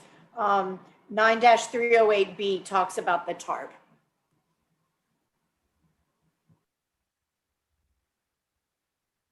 I apologize. As I said, it's been quiet all morning until that moment. Yeah, they need to tear down this carport. So what they would like is additional time. And as I said, we're asking for 45 days because a permit has to be pulled. They have to find the contractor, do it, and perform the work. So I'm going to give you 49 days for the carport and the exterior walls, 10 days to remove the truck, $50 a day thereafter. Thank you, Your Honor. You're welcome. Thank you, Your Honor. All right, thank you.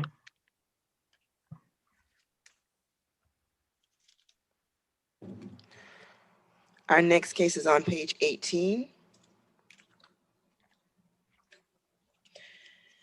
Inspector Mike Sanguinetti, case number CE-191200383, case address 1217 Southwest 17th Street, owner Ronald Moorhead.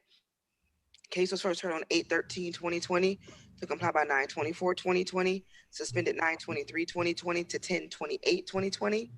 One section not complied at $50 per day. $3,700 has accrued. The city is requesting full amount, and fines continue to accrue.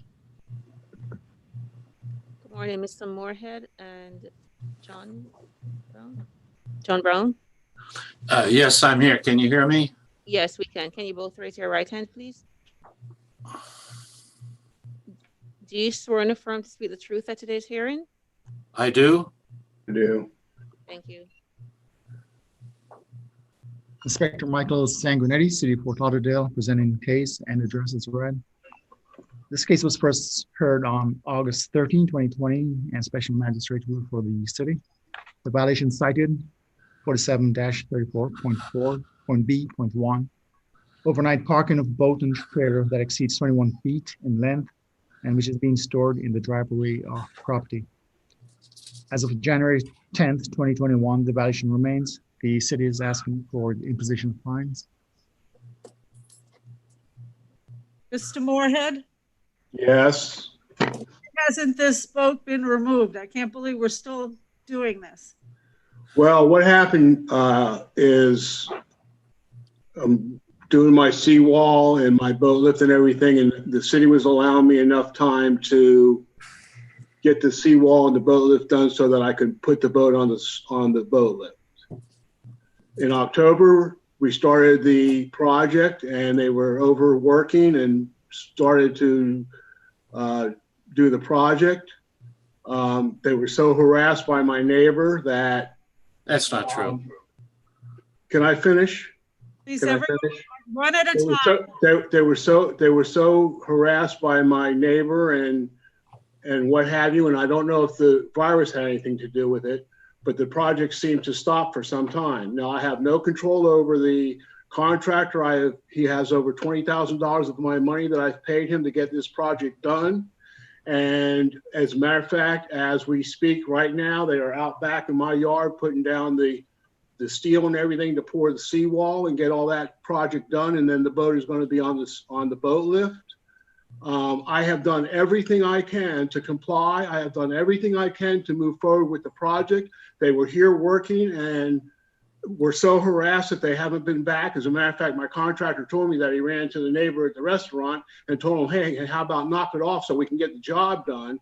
And since then, the job has been moving forward a little bit. So I have done everything I can. I have given all my deposits. I got all my permits. I've done everything I can to comply. I have no control over the contractor and his time frame. And like I said, the project was started right after our last hearing to comply with everything and get the job done. And for some reason, it stopped. I don't, like I said, I don't know if it's the virus. I don't know if it was because they were being harassed. I don't know what the situation is. The man harasses me constantly. He called code enforcement about my wall. He's called the police on me. He's made over 200 phone calls to the city about things that I've done that I mean, it's just nothing but harassment. So I don't know what else I can do. Like I said, I've done everything I can do to be in compliance. I've paid all my deposits. Matter of fact, I've even given the contractor money before it was due so that I could get this project done, so I can get this all off my back. I've had several surgeries on my knee. I'm out on workman's comp. My income is very limited. I'm in a real bind here, and I have my neighbor harassing me every minute of the day. So I don't know what else I can do, ma'am. I'm sorry the boat is still there. I'm doing everything I can to get it moved. As a matter of fact, I could back it up on the side of the house and put something in front of it so that I'm in compliance. But I was hoping that the job was going to be done soon enough for me to put it on the boat lift.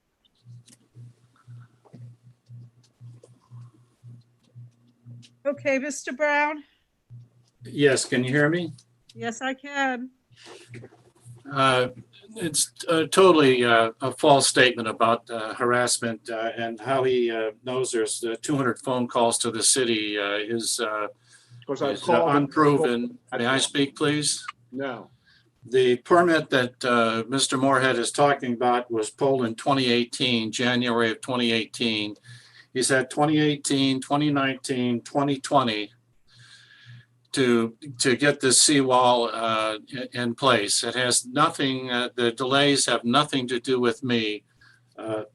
This has been ongoing, and this is the fourth time this has come up before the city. There's no reason to expect Mr. Moorhead to comply with the law. There's no reason to expect him to actually use a dock if ever and whenever he ever gets one. This boat has been in place for 5 years. Since 2015, this boat has been an eyesore. This boat, the outboard engines next to my window, they're 10 feet away from my window. He runs these outboard engines, which has nothing to do with this hearing. This hearing is he's had 4 extensions to get this boat removed from the property and the trailer to be removed from the property, and has ignored every effort to do so. Okay, anything more from the city? Your Honor, I haven't ignored anything. I've done everything I can to comply with the city. Sir, yes, I heard your testimony. Anything more from the city? No, Your Honor. All right, I'm going to impose the fine, which is going to continue to accrue. Your Honor, may I say something? I had no idea about any fines or anything. I mean, last month we missed a hearing and I didn't know. No, don't even go there. We had a hearing before this. We talked about all of this. I'm sorry. I didn't know I was going to be fined for anything until Mike told me today, you know, they're accruing fines. And I said, what do you mean? I didn't even know anything about fines. Okay, well, now you know. All right. Oh, well, that's good. That's just fantastic. Sir, because that's disingenuous. We talked about this. Listen, I'm in a financial bind here because I'm not even working and you want. At the last hearing. I'm sorry? When you were given the extension, the fines were suspended. But I didn't know that I was going to be fined. Like I said, Your Honor, I've been doing everything I can to get this project done. I don't have any control over what. I appreciate your testimony and I've made my ruling. Thank you very much. How much? Your Honor, may I say something? No, the hearing's over.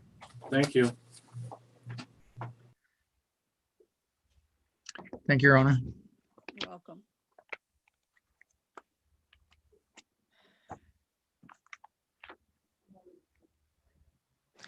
Our next case is on page 19, Inspector Mike Sanguinetti. Case number CE 1909065. Case address 1200 Southwest 31st Street. Owner Spencer Yee, Payhamen Razavilar, Michael McDavid, and Eugene Lee.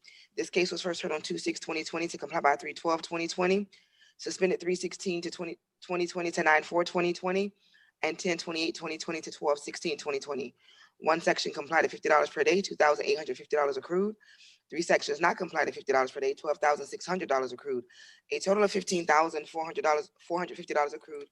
The city is requesting full amount be imposed and fines continue to accrue on the non-compliant violations. Good morning, Mr. Spencer. Can you please raise your right hand? Do you swear and affirm to speak the truth at today's hearing? I do. Okay, thank you. Inspector Michael Sanguinetti, City of Fort Lauderdale, presenting case and address is read. Case first came before Special Magistrate on February 6, 2020, where the evidence was presented and Special Magistrate ruled for the city. 3 of the original violations cited remain unabated. 9-280B, building parts deteriorated and not maintained. 9306, exterior maintenance. 308B, debris on roof, stains, and mildew. At the initial hearing on February 20, the property representative had intimated that they were going to demolish the building. A check of the building permits show that there are no permits currently on file to proceed with the demo. The property representative is here to speak on the matter. And as mentioned earlier, there are fines of over $15,000, which have accrued. Okay, Mr. Yee? Yeah, since we last spoke, we engaged a demolition company. They applied for a permit. We were told that they were unable to get a permit until we got the power disconnected by FPL. We've been working with FPL to get the power disconnected. When we realized that they would not get it disconnected in time to allow us to get a permit, I contacted Mr. Sanguinetti to request an extension. He advised me to attend this hearing to request the extension. Okay, and how much time do you think you need? We just heard back from FPL last Friday, actually. They said that there were delays due to COVID, but our power is now disconnected, so we will proceed forward. So I've never demolished a building, but I'm assuming, if there's no other issues, we can get it done in time. But the contractor is engaged. We don't have any issues with money. It's just really just been this FPL issue. So okay, so how much time are you asking for?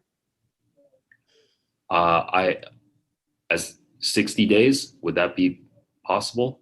Okay, any objection from the city? No, Your Honor, he proceeds. That's fine. Okay, I'm going to give you 62 days and suspend the fines during that time. Okay, thank you very much, Your Honor. Thank you. Thank you, Your Honor. Thank you. Our next cases are on page 27. Case number CE 17121300. Case address 2631 Southwest 12th Terrace. Owner Beth Brooks, Tammy Brooks, and all others. This case was first heard on 6/7/2018 to comply by 9/6/2018. There are several suspensions notated on the agenda. One section not complied at $50 per day, $8,900 accrued, and requesting full amount of fines continue to accrue. And also case number CE 180708388. Case address 2631 Southwest 12th Terrace. Owner Beth Brooks, Tammy Brooks, and all others. This case was first heard on 11/15/2018 to comply by 2/4/2018. There are several suspensions notated on the agenda. One section not complied at $50 per day, $7,600 accrued, and the city is requesting full amount of fines continue to accrue. Good morning, Ms. Brooks. Can you please raise your right hand? Yes, You swear and affirm to speak the truth at today's hearing? yes. Thank you so much. Go ahead, Mike. Inspector Michael Sanguinetti, City of Fort Lauderdale, presenting two related cases for the same property and owner. CE 17121300 and CE 16070838, and the property address 2631 Southwest 12th Terrace. Both cases are old business. Cases first came before Special Magistrate in 2018 for roof and disrepair 9-308A and building maintenance 9-306. Property owner has been given several extensions over the years to come into compliance. The property owner has a letter of intent for disbursement of funds under the auspices of Rebuild Florida to do repairs or to significantly rebuild the home. However, there are fines totaling in excess of $16,000 for both violations. And the owner is here to give an update and hopefully a timeline. Okay, did this say 2 violations? It's 2 cases. Oh, 2. The property has 2 violations. I'm just merging them together. Same owner, Okay. same All property. right, thank you very much. I got that. All right, who's here for the property owner? My Beth K. Brooks, I'm the property owner. Okay, all right. What's going on with this property? Okay, I'm working with Rebuilding Florida. I have signed contracts with them and also to do the work, and I also have the sign for them to get the permits to do the work, and they should be starting any day now and get this done. It's hurricane damage from Hurricane Irma, and since I'm working with Rebuilding Florida, it is a timely thing, but they assure me that they should be starting anytime soon here. Okay, so how much time do you think you need to bring the property into? I'd like to have at least another 90 days if I could. What's the city's position on that? That's too long, Your Honor, I think. This case has been going on since 2018. I think we need some timeline for when the matters can be taken care of. All right, I'm going to give them 56 days and suspend the fines during that period. Thank you, Your Honor. I appreciate that. You're welcome. Thank you, Your Honor. Thank you. Our next case is on page 1. Inspector Lois Tarosky, case number CE20100543, case address 1625 Northeast First Avenue. Owner Joseph Flynn. Property posted 12/30/2020, posted at City Hall 12/29/2020.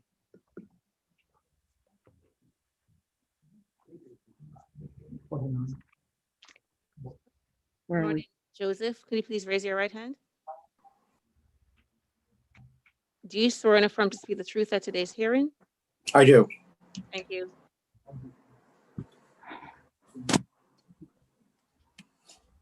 There's no screen. Okay. Inspector Lois Tarowski for the city. This is case number CE 201-00543, address 1625 Northeast First Avenue. This property was first inspected on 10/13/2020. The following violation was discovered. 9-306, the shutters on the front of this property are missing parts and are in general disrepair. The awning and shutters are stained and in need of cleaning.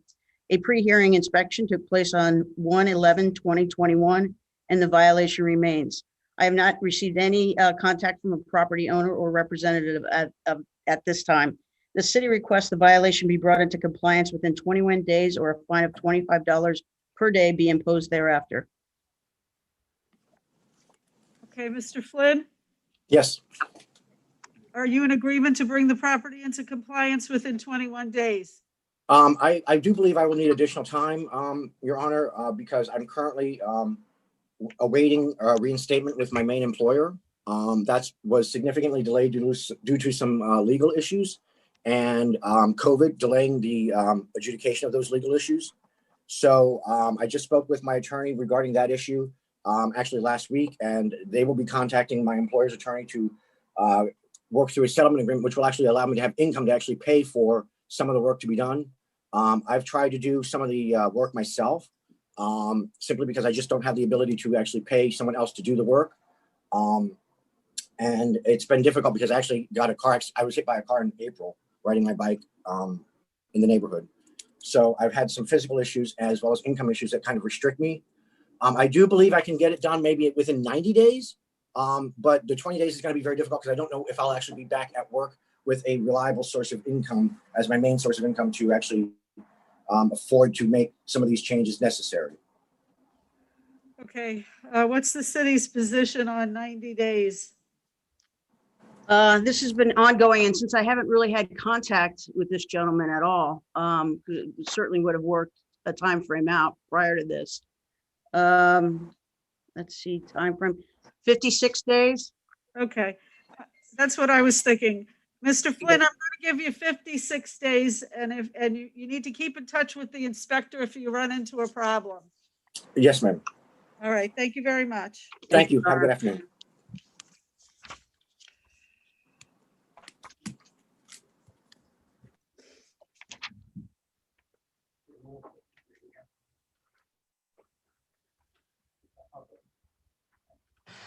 Our next case is on page 17.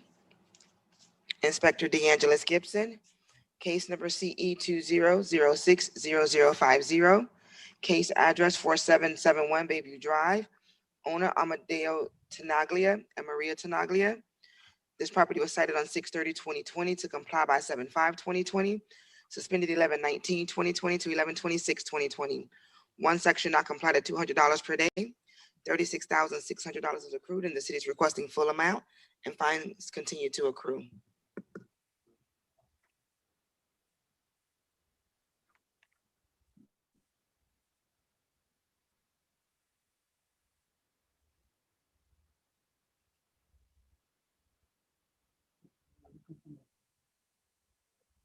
Good morning. Please raise your right hand. Do you swear and affirm to speak the truth at today's hearing?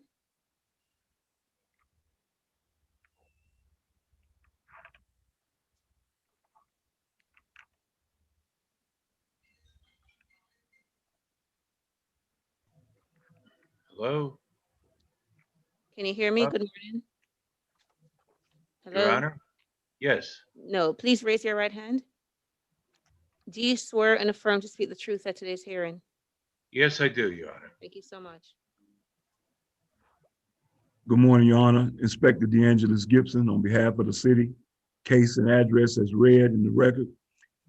This case first came before the SM on 11/19/2020, where the evidence was presented and the magistrate found for the city. This is a citation, and the magistrate gave them a 7-day extension due to some extenuating circumstances.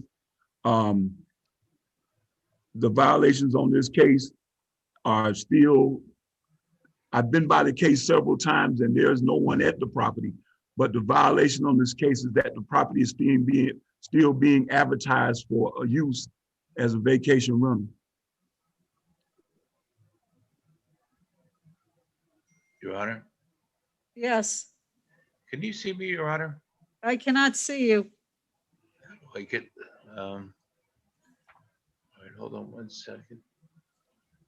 I'm trying to, I don't know. Anyway, Your Honor, my name is Jim Fasciola, and I represent the owner, Amadeo Tenaglia. Amadeo Tenaglia, Your Honor, is an 89-year-old gentleman, might be 90 today. Apparently entered into a lease with 2 tenants, which was submitted at a previous hearing. And the tenants advertised the property on Airbnb. I have been retained recently and presented with this case, and that's when I made my appearance at the last hearing. Since then, December 3rd, I got a default. We evicted them, and I got a default. There's nobody in that property. As soon as we found out, I corrected it. Now, you may ask why Amadeo didn't respond earlier. I know my client would appreciate this, but he is presently, there's a fight for guardianship of his person before Judge Green. So I don't think he was fully aware of what was going on. And then I came in, discovered what was going on, filed eviction papers, and they are evicted. Then I contacted Airbnb, and they said they would get back to me. And then they did get back to me and said that and I presented them with the eviction papers, the fact that they're not there, and the host has stopped it. I don't know. Anyway, they said that they would not take it down from the site until the people that actually contacted and posted it contacted them. Now, I'm having a tough time. I don't know if I have to sue Airbnb because nobody's in there. And the 2 clients can't be found right now because I have a final judgment and I need their address, and we're looking for them.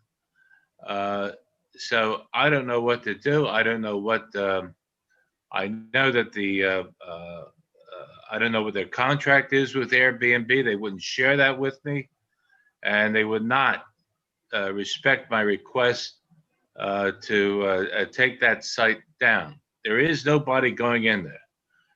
The locks have been changed, and I don't think that Mr. Tenaglia really knew what was going on the whole period of time.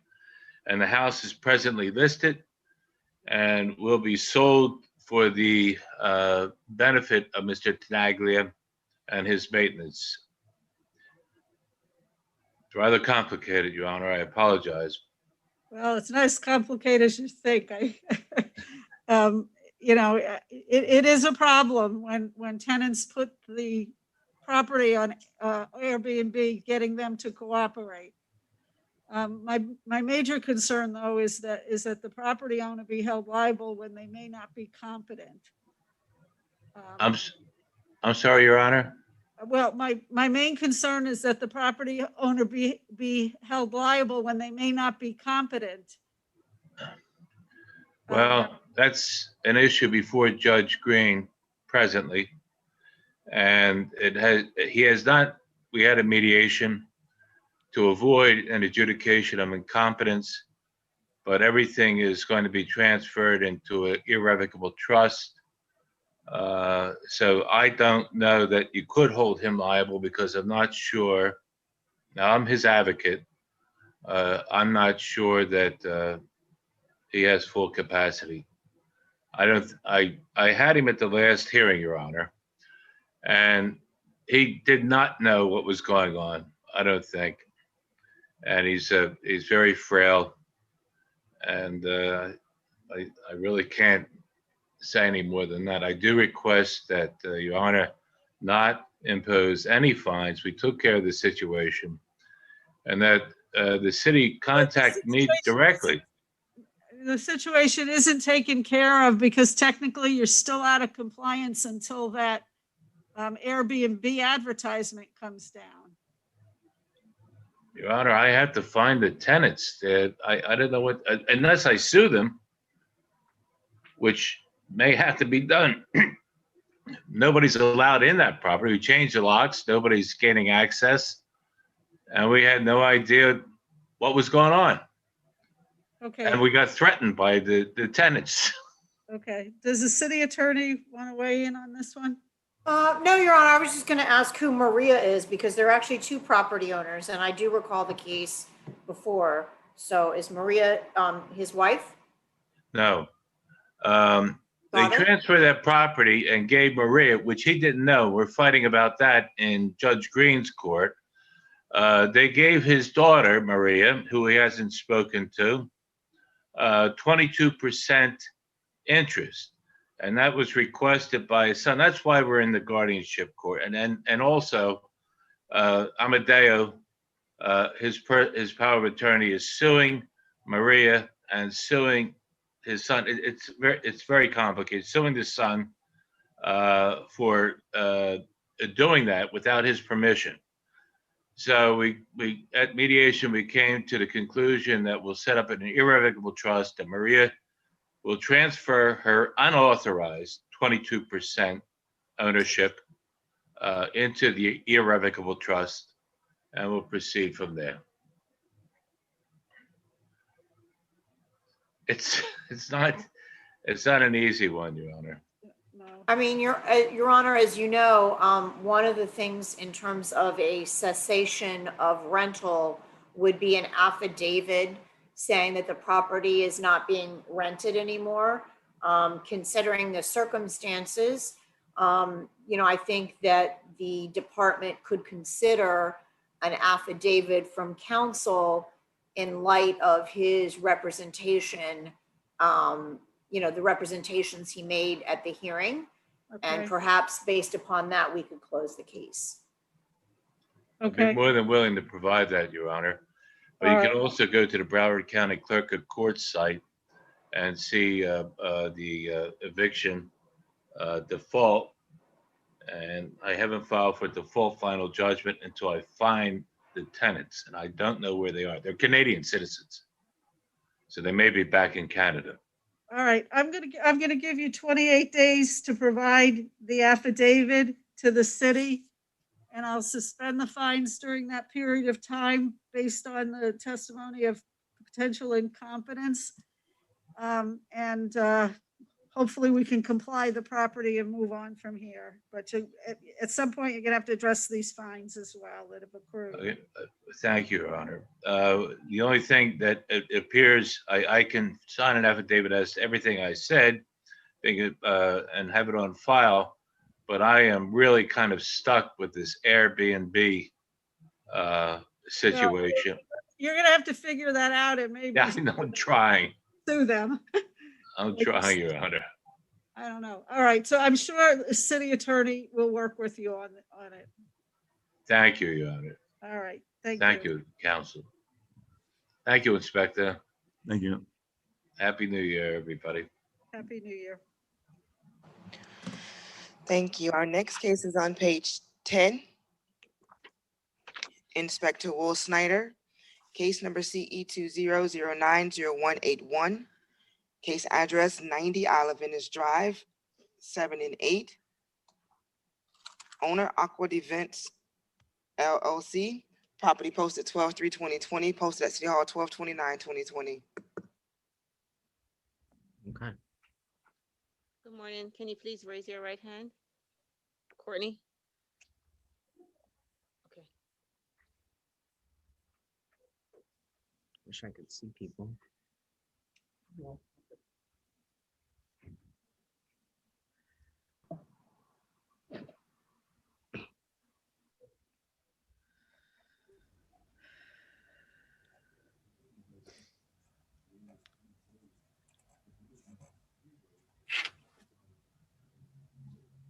Good morning, Courtney. Please raise your right hand.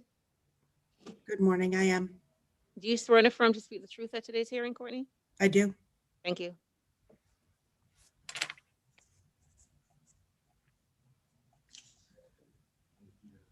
Good morning, Your Honor. Code Officer Snyder, City of Fort Lauderdale Community Enhancement, presenting case CE 20090181 for the property located at 90 Isle of Venice Drive. Property was first inspected September 4th, 2020, and given 30 days to correct for the following violations. 47-19.6.e, there was a vessel docked at the property which extends more than 30% into the navigable waterway. This violation was complied on December 15th, 2020. 9-304B, there are vehicles, trailers parked on the grass and lawn area. This section was brought into compliance on September 18th, 2020. And finally, 9-306, the exterior building walls have not been maintained. Structural parts, including fascia, soffits, and gutters, are in disrepair. There are areas of the exterior that have stains and missing and or peeling paint. This violation remains. The city is requesting 35 days for compliance or a fine of $50 per violation for each day thereafter. Okay, good morning, Ms. Fresh. Good morning, Your Honor, and city team. I believe I was admitted on this case. This is in error. Oh, okay. Is there somebody representing the property owner here? I'm sorry. We're on.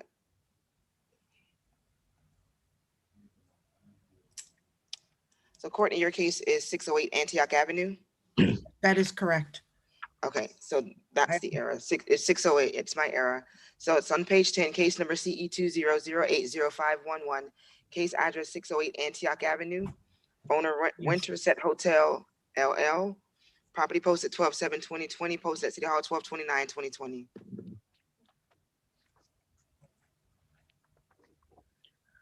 Good morning, Your Honor. Code Officer Snyder, City of Fort Lauderdale Community Enhancement, presenting case CE 20080511 for the property located at 608 Antioch Avenue. This property was first inspected August 13th, 2020, and given 10 days to correct for the following violations. 47-19.4.d.8, there's a dumpster enclosure that is not maintained at this location. And this violation was brought into compliance January 7th, 2021. And section 18-12A, there's overgrowth, trash, rubbish, and or debris on the property and or swale. This violation section remains open. The city is requesting 14 days for compliance or a fine of $50 per violation for each day thereafter.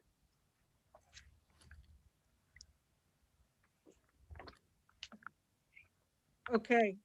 Good. Ms. Crush, is this your case? Yes, Your Honor. Good morning. Courtney Crush on behalf of the property owner. We would appreciate the 14 days, working with Inspector Snyder. The remaining condition of the property has been addressed, and we're going to coordinate with him to go out and re-inspect. This property, as you can tell, is being renovated, and we appreciate the opportunity to get it into compliance and hopefully reopen to the public. Okay, thank you very much. Thank you. Your Honor, we need a brief 5-minute recess. Sure. Thank you. We are now in recess for 5 minutes.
Good morning. We are now resuming this morning's special magistrate hearing.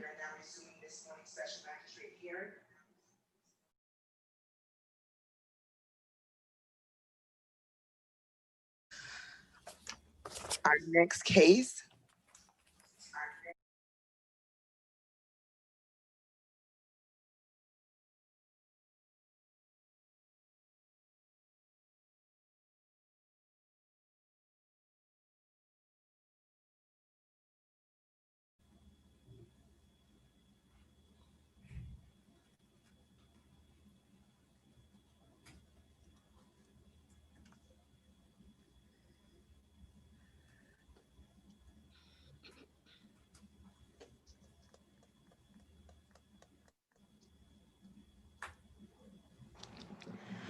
on page 9, Inspector Will Snyder.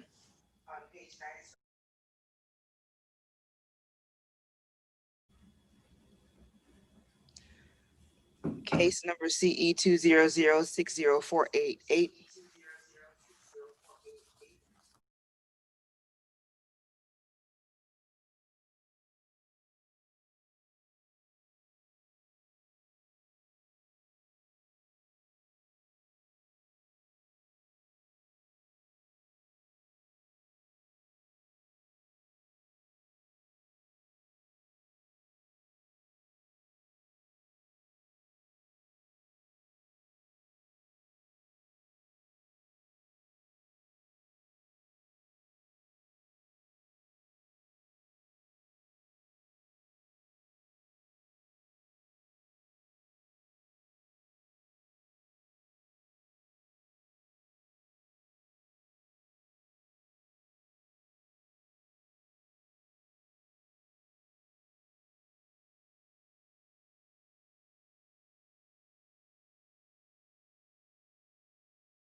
Violation 18-11A. The pool at this property has green stagnant water, is not being maintained on a regular basis, and this condition presents a health and safety issue for the community in that it may become a breeding ground for mosquitoes and is a public nuisance. My previous inspection, I discovered that the water was emptied from the pool, but the pool continues to not be maintained and is not boarded and continues to present itself as a safety hazard. The city is requesting 14 days to correct this violation or a fine of $100 for each day thereafter.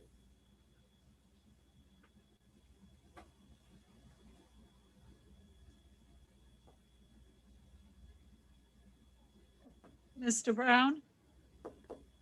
Yes. Okay, are you in agreement to bring the pool into compliance within 14 days? Yes, Your Honor. We tried to get a permit issued just the other day, but online, but they said I had to come in personally to pull the permit. The pool there's no sense in putting water back in it until we correct the cracks in the pool. The skimmers have some problems, the main drains, and we have to do some work on the pumps. So city says I need to pull a permit for that, which we tried to do the other day, but they said I had to come in personally. I've currently somewhat been handicapped because I'm 75 and I'm over in Naples now because of the virus or whatever, but I will do my best to go ahead and get the permit issued. Or if we don't get the permit issued, we will board the pool up. Okay, yeah, or you need to keep the pool empty though, without Yes, water. yes, the pool will stay empty, Your Honor, and we won't, it's been cleaned out, it's been pressure washed, all the debris out of it and everything. So in the spa, we did that, just several weeks ago. Okay, all right, and you'll cover it if you're not able to do, to get it fixed within that 14 days. Well, we will have, Your Honor, we will have the permit, hopefully, depending on the city.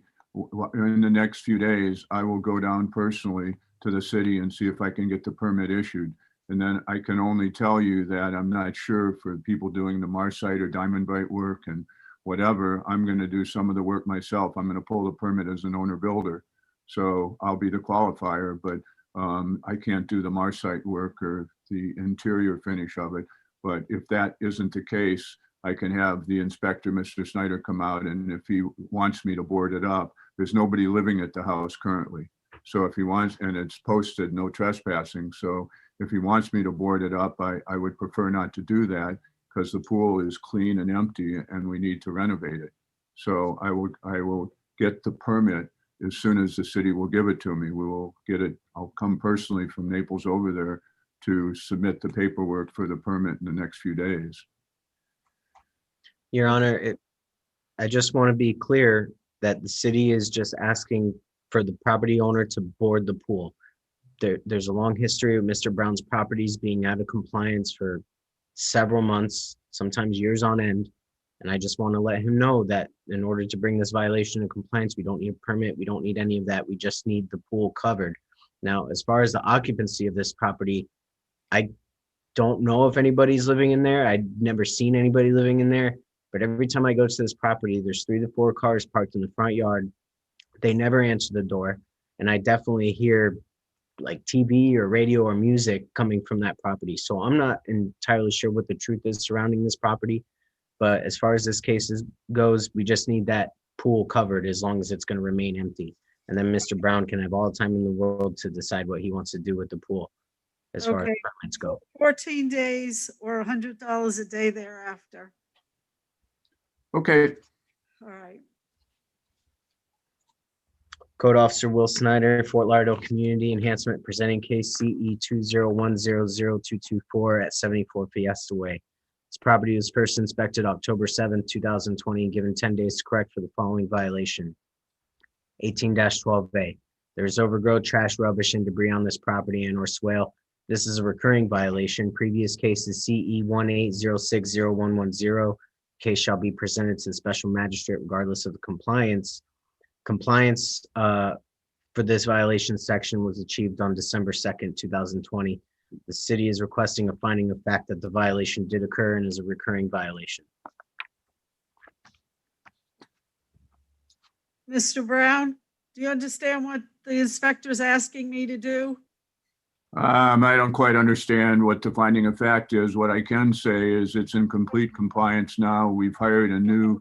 The finding of fact basically is that this is a recurring violation, and if it happens again, you will be fined. Okay, I understand that. All right, finding of fact granted.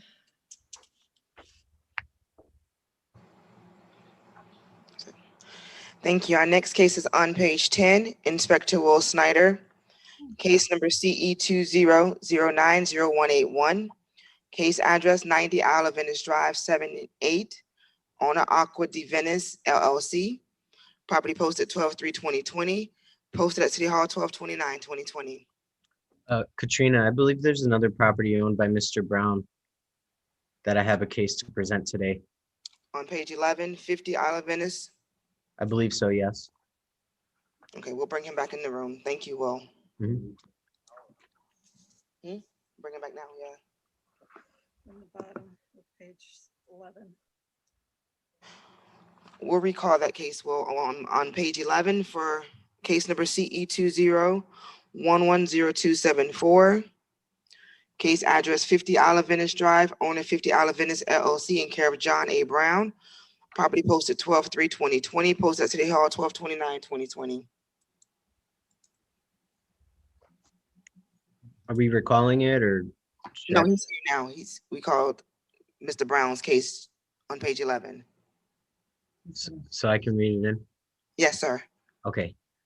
Code Officer Will Snyder, City of Fort Lauderdale Community Enhancement, presenting case CE 20110274 for the property located at 50 Isle of Venice Drive. The property was first inspected November 12, 2020, and given 10 days to correct for the following violations. 18-11A. The pool at this property has green stagnant water and is not being maintained on a regular basis. In this condition, it presents a health and safety issue for the community, and that it may become a breeding ground for mosquitoes and is a public nuisance. This section was brought into compliance on December 28, 2020. Second violation, 18-12A. There is overgrown trash, rubbish, and debris on the property and/or swale. This is a recurring violation. Previous case is CE 18072324. This case shall be presented to the special magistrate to obtain a finding of fact. This violation remains out of compliance. The city is requesting 14 days for compliance or a fine of $50 for each day thereafter. Okay, Mr. Brown. Okay, here's the situation. We've been into the city for almost a year for the permit to build a new 5-story building. We should have the permit within the next week or so. However, we're not, it's been since last June that we've been in for the permit to build a new building there.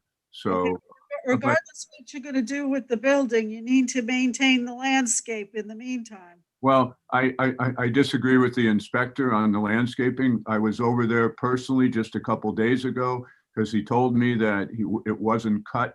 Well, we cut it really very aggressively one time to clean it up, but he wasn't happy with that. So we came back and personally just 2 or 3 days ago and recut it again. So I think the landscaping is in compliance. I respectfully disagree with it. All that has been taken care of in the front of the building. And if he goes over there today or look at it, we recut it again just 3 days ago. So I believe it is. When was the last time, Will, you were over there to inspect it? I believe it may have been the 7th, January. Okay, it was done. That's not the question at hand, Mr. Brown. As everybody can see, these 2 violations are recurring for you at multiple properties. You need to continue to just make sure that the overgrown trash and debris is removed from your properties, or hire a property manager who can do this for you, because this also is a recurring violation. I understand. And whether or not you want to build on the property is irrelevant to you actually maintaining it. We're just asking you to maintain it.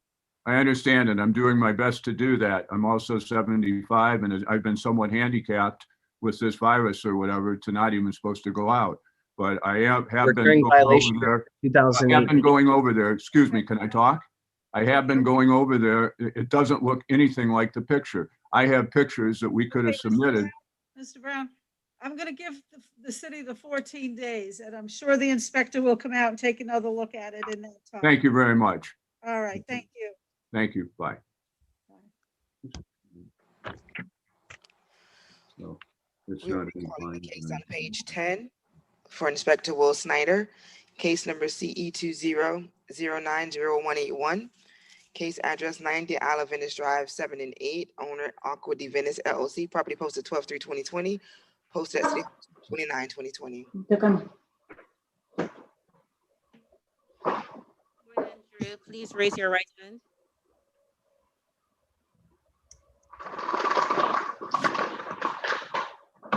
Do you swear and affirm to speak the truth at today's hearing? Yes. Thank you.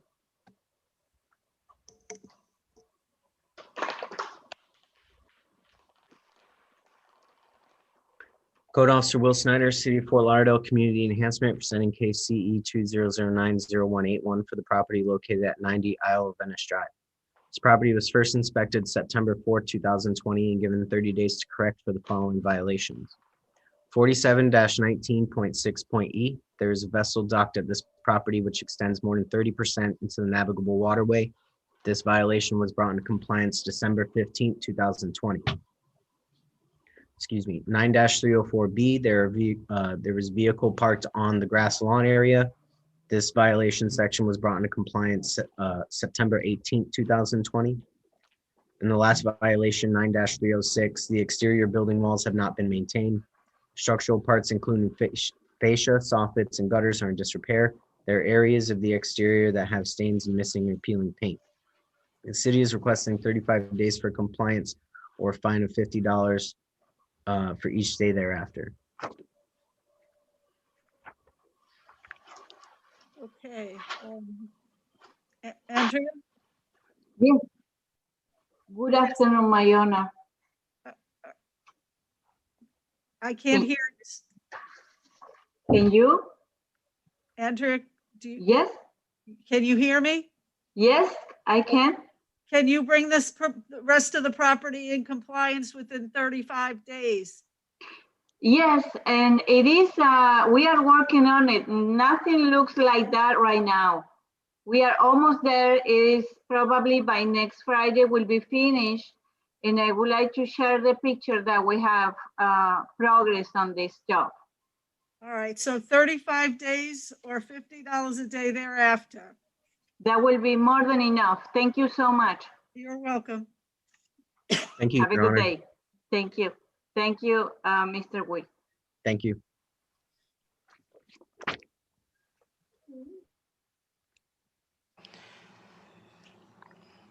We will now call our cases for non-respondents, beginning on page 3.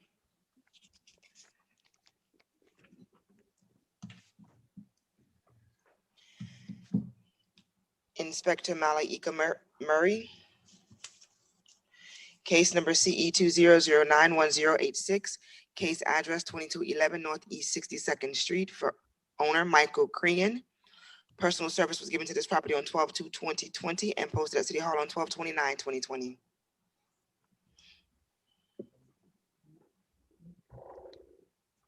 Inspector Murray, number 302 on behalf of the city presenting. Case number CE 20091088. The case address is un momento.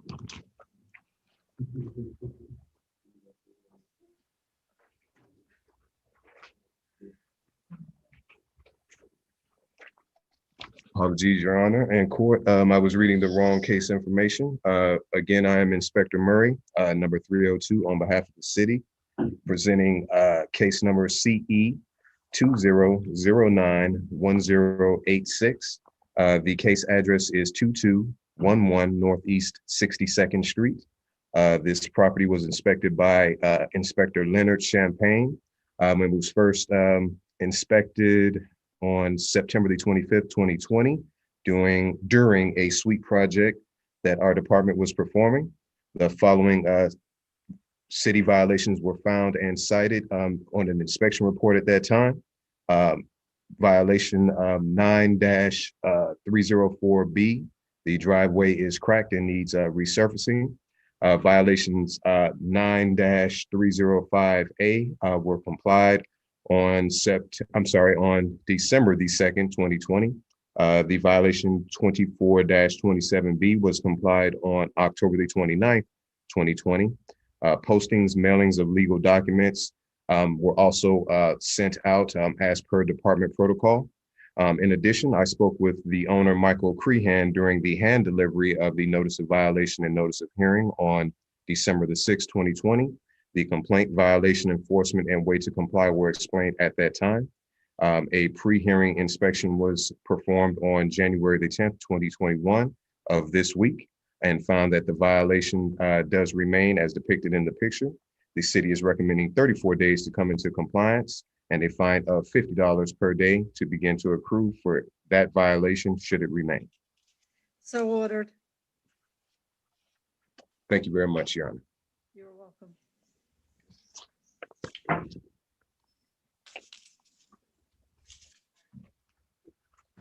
Our next case is on page 5. Inspector Karen Proto, case number CE 20101196, case address 2300 Northwest 15th Court, owner RA Investment Homes LLC. Property posted 12/1/2020, posted at City Hall 12/29/2020. Hello again, Your Honor.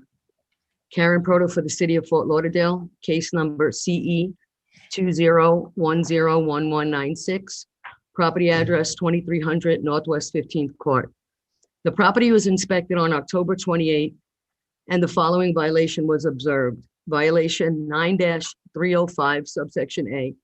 There is growth and landscape material encroaching upon the public right-of-way and blocking the stop sign. An inspection report was posted on October 28, 2020. I re-inspected the property on 11/10/2020. A notice of hearing was posted on 12/1/2020. As pre-hearing inspection on 1/10/2021 the violation remains as depicted in the photos. The city is requesting 7 days or $25 a day for the violation. So Our next case on page 6, Inspector Karen Proto, case number CE 190900856. Case address 1642 Northwest 25th Terrace. Owner Kofi Benton, Kinsey Benton, and Lewis Benton.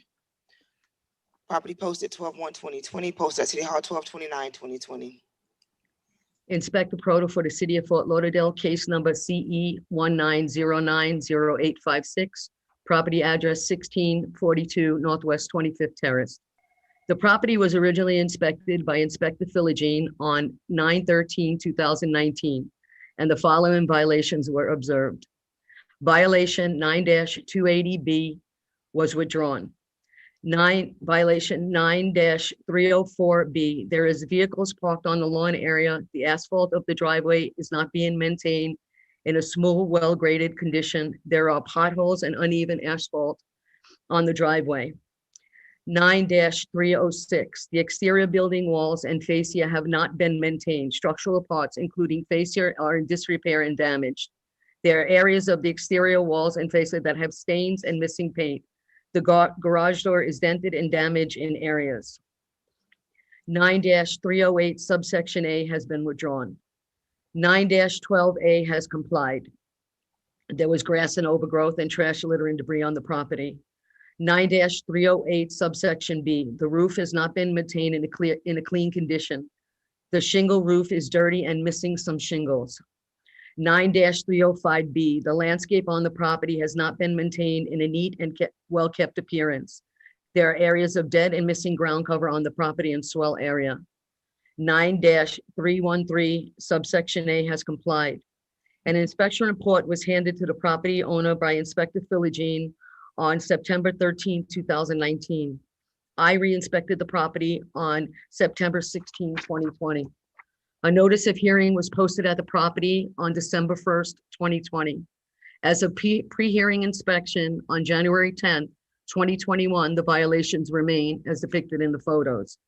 The city is requesting 28 days or $50 a day thereafter for each violation. So ordered.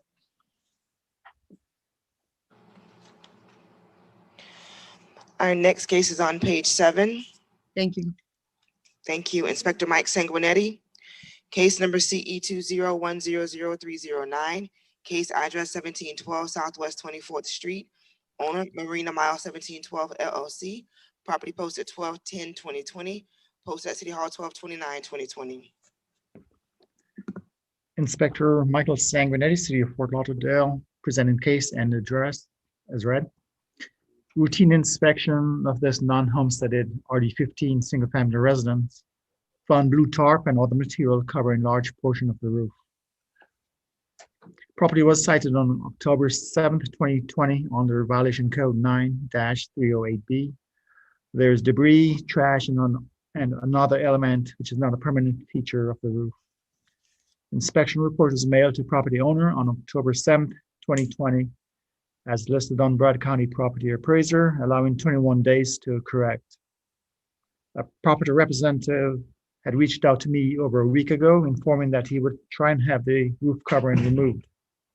A pre-hearing inspection was conducted on January 10th, 2021, showing that the violation remained as depicted in the photographs. The city is requesting that the violation be brought into compliance within 21 days or a fine of $50 per day thereafter. So ordered. Thank you.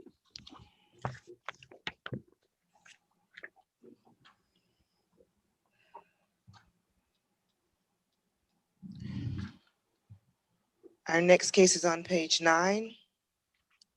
Inspector Will Snyder, case number CE 201000047. Case address 68 Fiesta Way, owner James McCobb III. Personal service was given to this property on 12/2/2020 and posted at the property on 12/29/2020. Good afternoon, Your Honor. Code Officer Will Snyder, City of Fort Lauderdale Community Enhancement, presenting case CE 201000047 at 68 Fiesta Way. This property was first inspected October 5th, 2020, and given 10 days to correct for the following violation. 18-12A, there is overgrowth, trash, rubbish, and debris on the property and/or the swale. This is a recurring violation. This violation was brought into compliance on December 2nd, 2020. The city is requesting a finding of fact that the violation did exist and is a recurring violation. So ordered.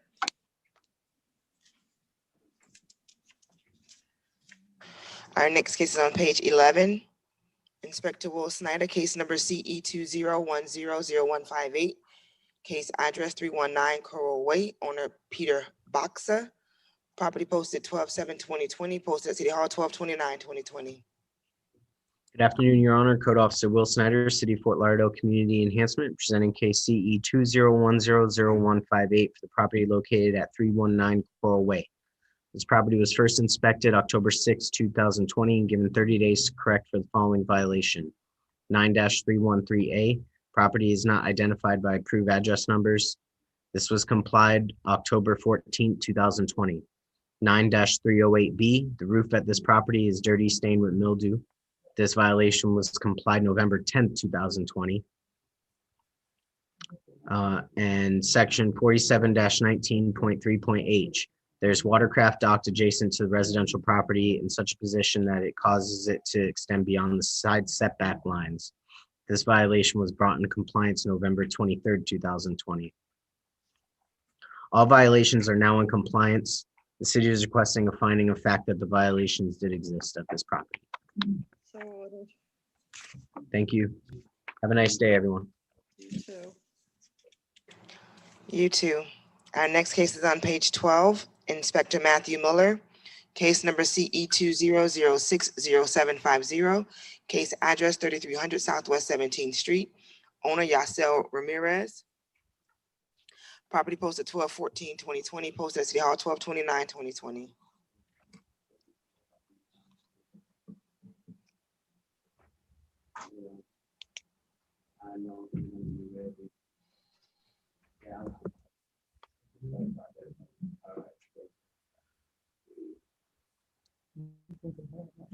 Yeah, there's no respondent. Good afternoon, Your Honor. For the record, Officer Matthew Miller with the City of Fort Lauderdale Code Compliance Division, presenting case CE 200-60750, reference to the property at 3300 Southwest 17th Street. This property was initially cited on August 22nd, 2020 by Senior Inspector Manny Garcia for the following violation: 47-21.15.A. There was a tree removed from the property without first obtaining a permit. The property was found to be remaining in violation on November 23rd, 2020. Notice to appear was posted on the property December 14th, 2020, and the property remains in violation as the photos depict. The city is requesting 34 days for compliance or a $100 per day violation to be fine imposed. So ordered. Have a good afternoon. Thank you, you as well. Our next case is on page 14. Senior Inspector Manny Garcia, case number CE 200200824. Case address 2401 Cat K Lane, owner Kevin Michael Wolfer. Property posted 12/2/2020, posted at City Hall 12/29/2020. Good afternoon, Your Honor. For the record, Senior Officer Garcia with the City of Fort Lauderdale Code Compliance Division, presenting case CE 200200824, reference property 2401 Cat K Lane. This property was initially cited on February 22nd, 2020 for the following violation: 9-306. The exterior building walls have not been maintained. Structural parts, including fascias, are in disrepair. There are areas of the exterior that have stains and missing and peeling paint. Due to the coronavirus pandemic, there was a delay for the hearing on September 29th, 2020. The property was found to remain in violation, was set for the hearing scheduled for today. Notice to appear was posted by Officer Miller on February 2nd, 2020, and the property remains in violation at this time as the photos depict. No contact has been made with the property owner at this time, and the city is requesting 28 days for compliance or $100 per day per violation to be imposed.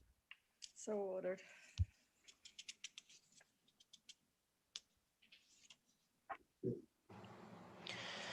Our next case is on page 17. For case number CE 190319666, case address 520 Southwest 29th Avenue, owner Marva Glasper.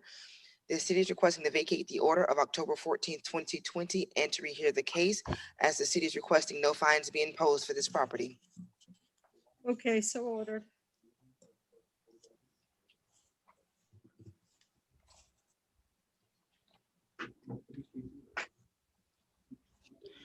Our next case is on page 21.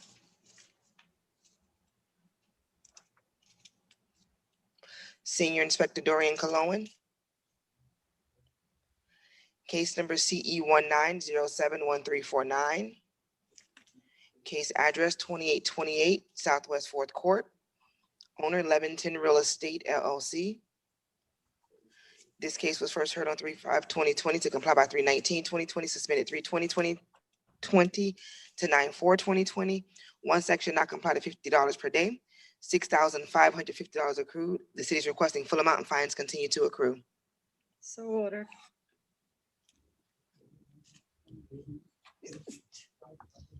Excuse me. Our next case on page 24. Case number CE-200111645, case address 2929 Riverland Road, owner F&F Investments Group LLC. This case was first heard on 9/9/2020 to comply by 10/7/2020. One section complied at $250 per day, $4,750 accrued, and the city is requesting $500. So ordered. Did we hear the case on the bottom of page 22?